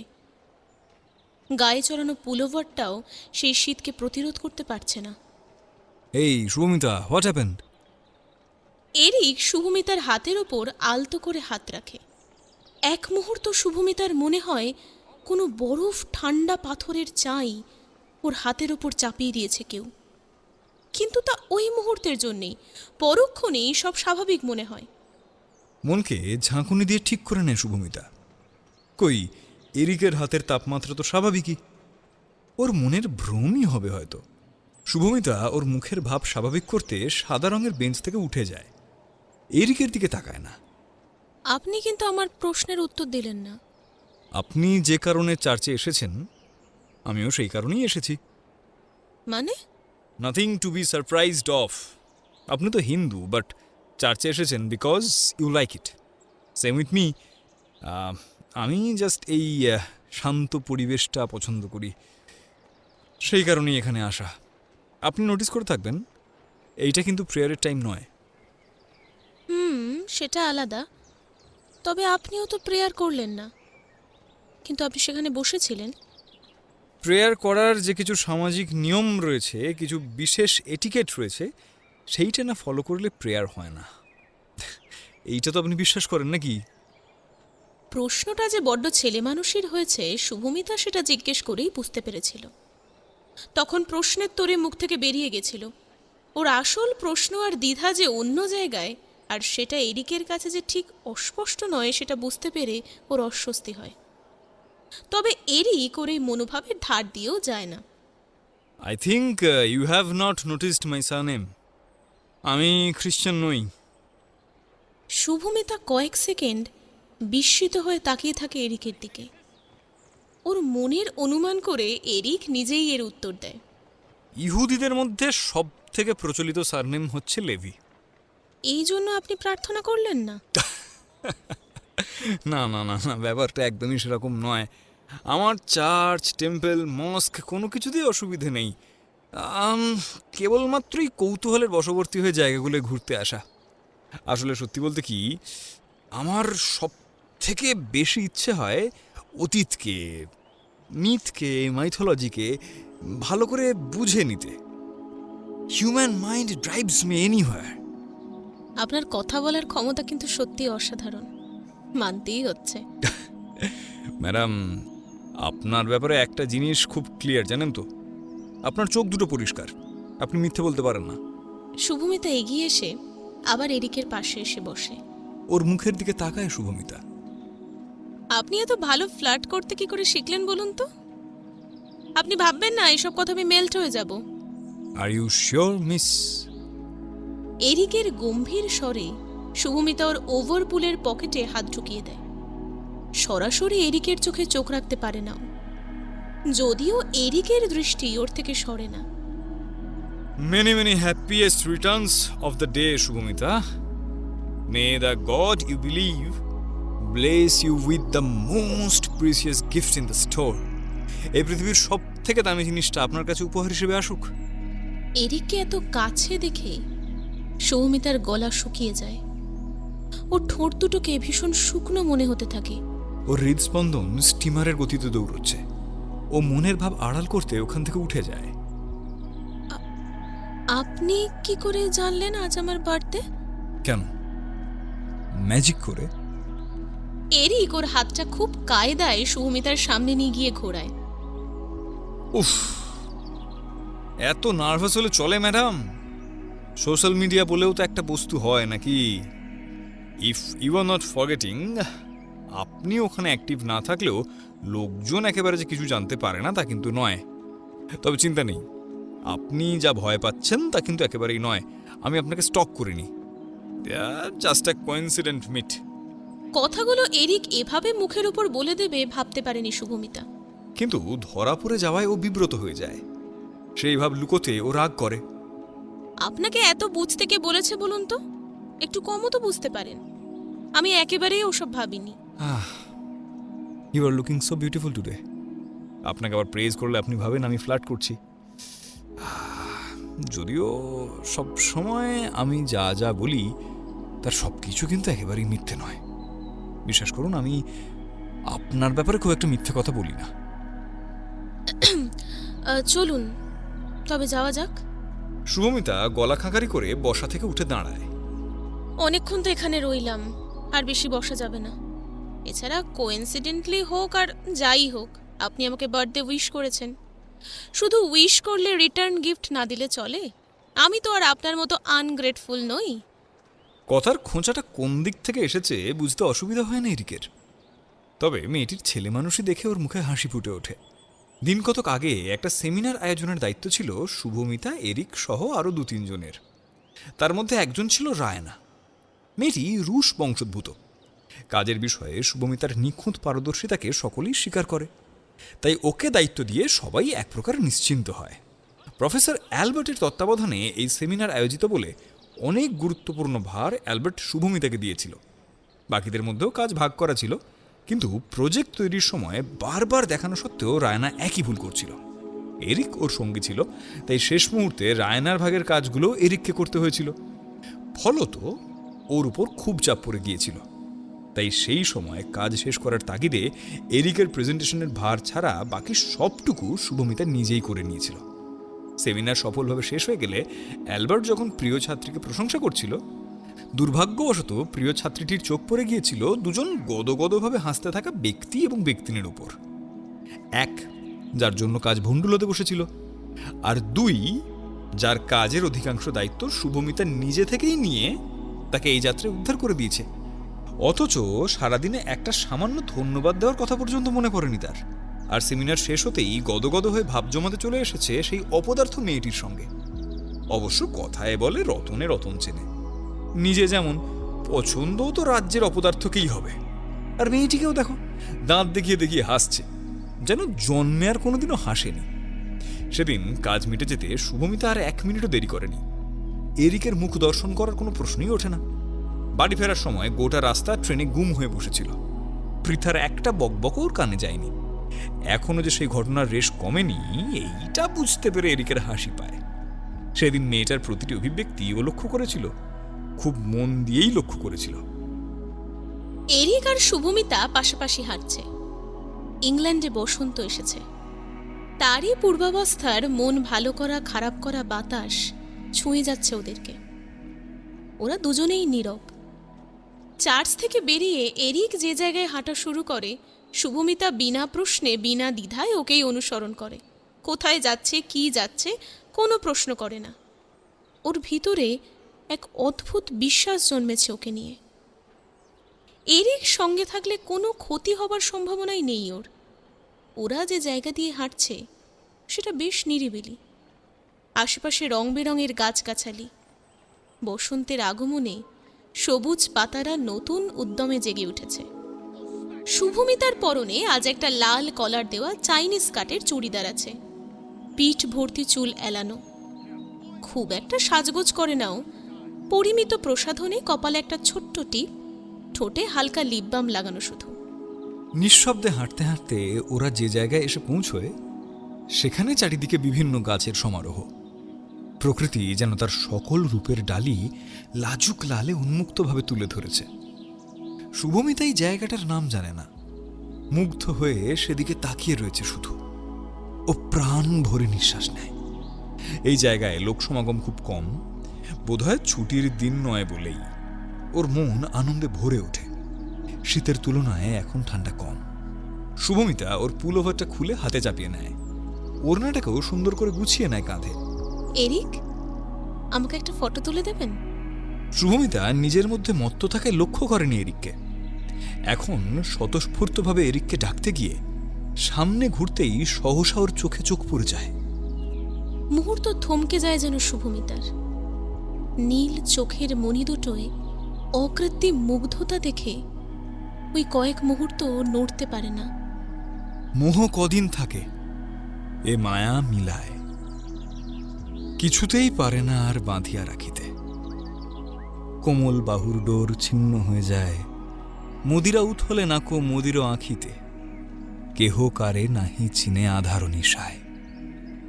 শুভমিতা এরিক মুখোমুখি দাঁড়িয়েছিল। এরিকের যত্নের চেষ্টায় শেখা প্রায় নিখুঁত উচ্চারণে কবিতাটা যেন জীবন্ত হয়ে ওঠে।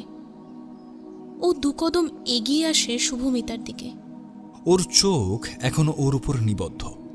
আপনা হতেই শুভমিতার উদাত্ত কণ্ঠ থেকে বেরিয়ে আসে পরিষ্কার স্বচ্ছ বাংলায় কবিতার বাকি কলিগুলো।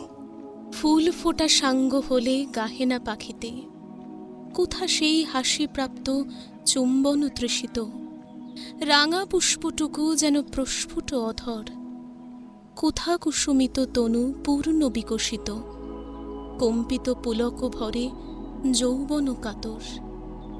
তখন কি মনে পড়ে সেই বেকুলতা, সেই চির পিপাসিত যৌবনের কথা, সেই প্রাণ পরিপূর্ণ মরণ অনল? মনে পড়ে, হাসি আসে, চোখে আসে জল। প্রাক বসন্তের বিকালে সবুজ গাছগাছালি যেন এই ভিন্ন দেশের ভিন্ন গোষ্ঠীর নরনারী দুটির অনুভূতির সুতো একই মালায় গেঁথে দিয়েছে। শুভমিতাও নিজেরই অজান্তে এক পা করে এগিয়ে এসেছিল এরিকের কাছে। দূরত্ব কমে আসছে ওদের মধ্যে। ওদের পরস্পরের দৃষ্টি একে অপরের উপর স্থির, কিন্তু মুখে একটাও শব্দ নেই।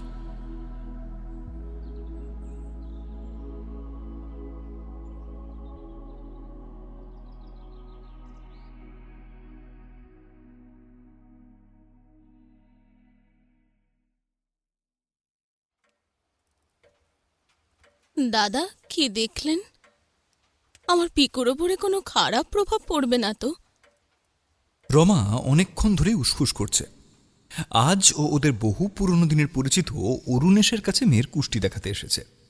এখানে আসার পর ও নিজেকে স্বাভাবিক দেখানোর চেষ্টা করলেও প্রবল উৎকণ্ঠা যেন কিছুতেই চাপতে পারছে না। অরুণেশ ল্যাপটপ থেকে চোখ সরিয়ে চশমা খুলে টেবিলের ওপর রাখে। বৌদি, আপনি শান্ত হন, এত উদ্বিগ্ন হবেন না। আমি কি করে শান্ত হই? আমার মেয়ের জীবনের ব্যাপার। আপনি বলেছিলেন ওর 25 পূর্ণ হলে আর একবার কুষ্টি বিচার করাতে। বাবা, চা এনেছি। দরজার কাছ থেকে ভেসে আসা কণ্ঠস্বরে বাক্যালাপে বাধা পড়ে। একমাত্র মেয়ে পিয়াকে চায়ের ট্রে হাতে দাঁড়িয়ে থাকতে দেখে হাসি মুখে ঘরে আসতে বলে অরুণেশ। পিয়া, আয় মা, আয় দে। পিয়ালি ট্রে থেকে 2 কাপ চা নিয়ে একটা কাপ বাবার হাতে দেয়, আরেকটি রমার হাতে। এই মুহূর্তে চা খাওয়ার বিন্দুমাত্র ইচ্ছে না থাকলেও সৌজন্য রক্ষার্থে সেটিকে গ্রহণ করতে হয় রমাকে। হাসি মুখে অভ্যর্থনাও জানাতে হয় মেয়েটিকে। কেমন আছো পিয়া? ভালো আন্টি। শুভমিতা দি আর সুস্মিতা কেমন আছে? ওরাও ভালো আছে। পিয়ালি কথা না বাড়িয়ে ট্রে হাতে হাসি মুখে ঘর থেকে বেরিয়ে যায়। এখানে বেশিক্ষণ থাকা উচিত নয়, এটা ওর বাবার পেশা। বৌদি, আমি তো আপনাকে শুভমিতার ছোটবেলাতেই বলেছিলাম ওর লেখাপড়ার যোগ খুব ভালো, খুব ভালোভাবেই প্রতিষ্ঠিত হবে। সব তো ঠিকঠাক চলছে। দাদা, আমি তো সে নিয়ে চিন্তিত নই। ওর পড়াশোনা নিয়ে আমার কোনো সন্দেহ নেই, কিন্তু জীবনে প্রতিষ্ঠার মানে তো শুধু ওটা নয়। ওর বিয়ে ও তো এখনো পড়াশোনা করছে। বিয়ের ব্যাপারে এত তাড়াহুড়ো কেন করছেন আপনি? এছাড়া আজকালকার দিনের মেয়ে, ওদের তো নিজেদের পছন্দ আছে। শুভমিতা বুদ্ধিমতী, অবিবেচকদের মতো কাজও নিশ্চিত করবে না। দাদা, এই বিবেচনাকেই তো সবচেয়ে বেশি ভয়। আপনি জানেন, 27 বছর আগে। বাকি কথাগুলো আর উচ্চারণ করতে পারে না রমা। অরুণেশের সামনে দাঁড়িয়ে সেগুলো উচ্চারণ করার সাহস ওর নেই। একটা দুর্ঘটনার জন্য বাকিগুলো যে একই রকম ঘটবে, এর তো কোনো মানে হয় না বৌদি। কিন্তু মা হিসেবে প্রথম থেকে আমার সচেতন হওয়াও তো কর্তব্যের মধ্যে পড়ে। অরুণেশ কথা না বাড়িয়ে চায়ে চুমুক দিয়ে আবার ল্যাপটপে চোখ রাখে। কথাগুলো মুখে এসে পড়লেও ও বলতে পারে না যে সব সময় সচেতন হলেই সব আটকানো যায় না। কিছু জিনিসে কারোর হাত থাকে না। কিন্তু থাক, কথায় কথা বাড়ে। অন্য সময় হলে রমা ওর এই মনোভাব সামলে নেওয়ার ক্ষমতাকে অত্যন্ত প্রশংসা দৃষ্টিতে দেখত। অনাকাঙ্ক্ষিত প্রসঙ্গ এসে পড়ায় মুহূর্তের জন্য অরুণেশের সৌম্য অভিব্যক্তির বদল ওর চোখ এড়ায়নি। কিন্তু এখন ও একেবারেই অভিব্যক্তি বিশ্লেষণের মানসিকতায় নেই। ধীরে ধীরে অরুণেশের মুখ গম্ভীর হয়ে ওঠে, ভ্রু কুঁচকে যায়। ও আরও মনোযোগ দিয়ে ছকের হিসেব করতে থাকে। রমা খুব মন দিয়ে অরুণেশের অঙ্গভঙ্গি পর্যবেক্ষণ করে বোঝার চেষ্টা করছে মেয়ের বৈবাহিক জীবন কতটা গুরুতর পরিস্থিতির মধ্যে পড়তে পারে। অরুণেশকে অনেকক্ষণ গম্ভীর আর নিশ্চুপ দেখে ধৈর্য ধরতে পারে না ও। দাদা, কি হয়েছে? ওর কি খারাপ কিছু? আপনি প্লিজ আমার থেকে কিছু লুকাবেন না।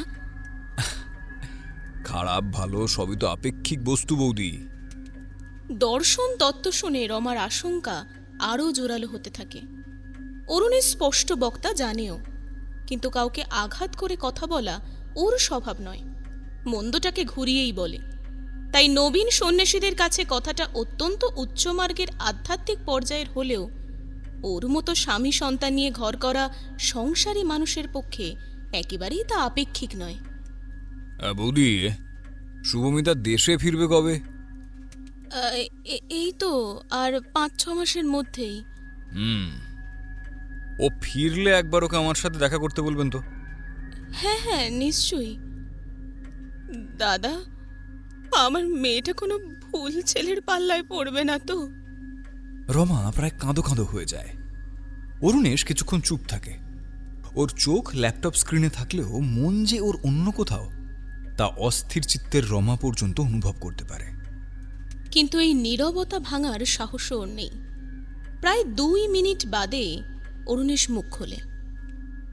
শুভমিতা নিজের ভাগ্য নিজেই তৈরি করবে বৌদি। ওর জীবনের গতিপথ সম্পূর্ণ ওর সিদ্ধান্তের উপর নির্ভরশীল। এখানে কেউ কিচ্ছু করতে পারবে না। ওকে ওর জাজমেন্ট ঠিক করতে হবে। মানে ওর সঙ্গেও কি? আমি তো আগেও বলেছি বৌদি, একজনের সঙ্গে একটা ঘটনা ঘটেছে বলে সবার সঙ্গেই যে তা ঘটবে এর কোনো মানে হয় না। তাহলে আপনি চুপ করে গেলেন যে? প্লিজ বলুন, আমার মেয়েটা বাঁচবে তো? ও শেষে হারিয়ে যাবে না তো? প্লিজ প্লিজ দাদা, আপনি কিছু করুন। ওর কিছু হয়ে গেলে যে আমি বাঁচবো না। আরে আরে বৌদি, আপনি শান্ত হন। রমার এত দিনের দুশ্চিন্তা দুর্ভাবনা চোখের জল হয়ে হুহু করে বেরিয়ে আসে। বৌদি, আমি খারাপ কিছু ইঙ্গিত করিনি। অনেক ভালো আছে। ওর উইল পাওয়ার খুব স্ট্রং। ও এমন কিছু করতে পারে যা কেউ স্বপ্নেও ভাবতে পারে না। আপনারা ওর সঙ্গে থাকুন, ওর জীবনে যা লক্ষ্য তাই হবে। আমি আপনার কথাকে কতখানি বিশ্বাস করি তা তো আপনি জানেন। আমার মেয়েটাকে শুধু একটু দেখবেন। মেয়ের বিয়ে নিয়ে মায়ের দুশ্চিন্তা অস্বাভাবিক নয়, কিন্তু যেটা অস্বাভাবিক সেইটা হলো রমার মাত্রাতিরিক্ত চিন্তা। অরুণেশ বিশ্বস্ত লোক, সেই জন্য নিজের ভয়ের জায়গাটা প্রকাশ করতে ওর জিভে শব্দগুলো আটকে যাচ্ছে। শুধুই ইতিহাস পুনরাবৃত্তির আশঙ্কা নয়, ও বলতে পারে না যে ওদের বংশ পরম্পরায় পরিবারের প্রত্যেকের কুষ্টি করিয়ে আসা নির্দিষ্ট পরিবারটি ছাড়াও বাপের বাড়ির একটি জটাবুড়ির কাছে মেয়ের হাত রমা দেখিয়েছিল, আর সেই ব্যক্তিনির কিছু অদ্ভুত ভবিষ্যৎবাণী পায়ের তলার মাটি সরিয়ে দিয়েছিল। সঙ্গে সঙ্গেই অতীতের একটা হৃদয় বিদারী ঘটনা চোখের সামনে ভেসে ওঠায় প্রায় জ্ঞান হারানোর জোগাড় হয়েছিল ওর। তবে মেয়ে তখন খুব ছোট, সামনে পড়াশোনা, গোটা জীবন পড়ে রয়েছে, তাই সমস্ত দুর্ভাবনা এক প্রকার জোর করে বাইরে বের করে দিয়ে শুভমিতার বেড়ে ওঠা ও সঠিক বিকাশের প্রতি মনোযোগ দিয়েছিল রমা। মেয়ে এখন যুবতী হয়েছে। মায়ের দুশ্চিন্তার পরিমাণ দ্বিগুণ বেড়ে গিয়েছে। কয়েকদিন ধরে ফোনে মেয়ের সঙ্গে কথা বলার পর থেকে অবচেতনে থাকা ভীতিটা আবার মাথাচাড়া দিচ্ছে। মেয়ের কথা ধরতে না পারলেও আঁচ করতে অসুবিধা হয় না মায়ের। যেটুকু বলে সেটাও বোঝে, আর যেটা আড়ালে রয়ে যায় তার ধরন অনুমান করতে বেশি বেগ পেতে হয় না। তবে একবিংশ শতাব্দীর আধুনিকা মেয়েকে আশঙ্কার কারণ বললে ওর পরিশ্রম পণ্ডশ্রমে পরিণত হতে বেশি সময় লাগবে না, বরং শুভমিতা যে ধরনের জেদি প্রকৃতির মেয়ে, উল্টো কাজটাই আগে করে বসবে। তবে মুখে সরাসরি কিছু না বললেও মেয়ের বড় হওয়ার সময় থেকেই রমা আকারে ইঙ্গিত ওকে আসল কথাটা বোঝানোর চেষ্টা করেছেন। কিন্তু লাভ কত দূর হয়েছে ওর ঘোর সন্দেহ। রমার সব থেকে বেশি রাগ হয় সুতনুর উপরে। লোকটা সব জানে, বোঝে, তবু কোনো ভ্রুক্ষেপ নেই। মেয়ে 25-এ পড়লো, অথচ কোনো হেলদোল নেই। সুতনু যে কেন বোঝে না যে ও এই ঘরের শত্রু নয়, শুধু ওর মেয়েরা যাতে ভালো থাকে, সুস্থ থাকে, সেই চেষ্টাটাই করে যায় সব সময়। কতবার বলেছিল বিদেশ যাওয়ার দরকার নেই, দেশে থেকে পড়াশোনা কর, এখানেও লোকে মানুষ হচ্ছে।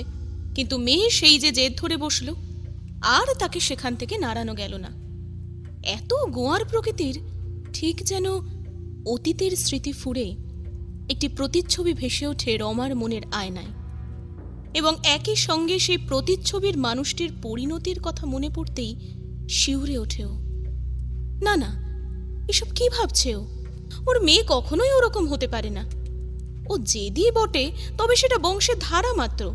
সে তো ওর বাবাও একটু একগুঁয়ে, কিন্তু মেয়ে ওর ভারী বুঝতার। পরিবারের মান সম্মান জড়িয়ে আছে এমন স্পর্শকাতর বিষয়ে ও কখনোই স্বেচ্ছাচারিতা করবে না।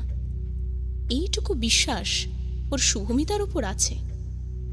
রমা নিজেকে প্রবোধ দেওয়ার চেষ্টা করে, তবে জোর করে মস্তিষ্ককে মানাতে চাইলেও ভিতরের খচখচানিটা রয়েই যায়।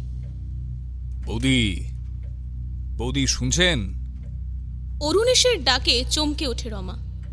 ওর ভাবনার জাল ছিঁড়ে যায়। সামনে তাকাতে এই সুন্দর মধ্যবয়স্ক সুপুরুষটিকে দেখে নিজের বিচক্ষণতার প্রতি আত্মবিশ্বাস আরও খানিকটা বেড়েই যায়। সঠিক সিদ্ধান্তইও নিয়েছে। সুতনু যতই রাগ করুক না কেন, এই যুগে এত বিশ্বস্ত সৎ মানুষ পাওয়া ভার। একমাত্র ওকেই ভরসা করে মেয়ের গুরুত্বপূর্ণ বিষয় বলা যায়। অতীতে যাই হয়ে যাক, তার আক্রোশ যে আজকের দিনে মেটানোর মতো লোক অরুণেশ নয়, সেও বিলক্ষণ জানে, সুতনুও জানে। কিন্তু নেহাত চোখ লজ্জা নাকি অন্য কিছু, ও কিছুতেই এখানে আসতে চায় না। বৌদি, আপনি শান্ত হয়ে বাড়ি যান, সব ভালোই হবে। ঈশ্বরের উপরে বিশ্বাস রাখুন, তিনি যা করেন আমাদের ভালোর জন্যই করেন। আপনিও প্রার্থনা করুন, পথ পাবেনই। রমা মুখে কিছু বলে না, ঘাড় নেড়ে সায় দেয় শুধু। খানিক ইতস্তত করে বলে, আচ্ছা, ওর জন্য কি কোনো পাথর টাথর বা আলাদা কোনো যজ্ঞ করতে হবে?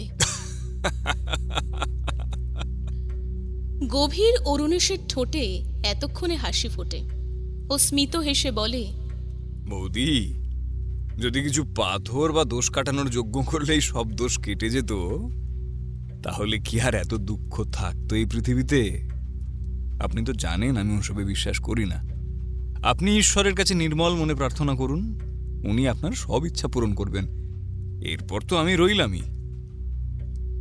একরাশ চিন্তা নিয়ে উপযুক্ত দক্ষিণা দিয়ে রমা প্রস্থান করে।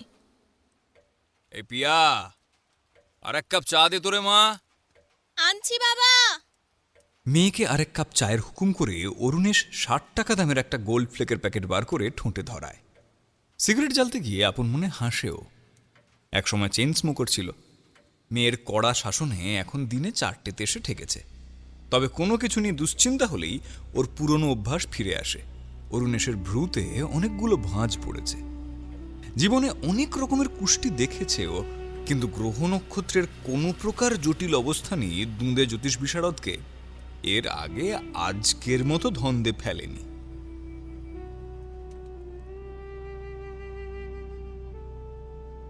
গল্পের পরবর্তী অংশ শোনার জন্য অবশ্যই আমাদের চ্যানেলটি সাবস্ক্রাইব করে রাখুন আর বেল আইকনটা প্রেস করে রাখুন।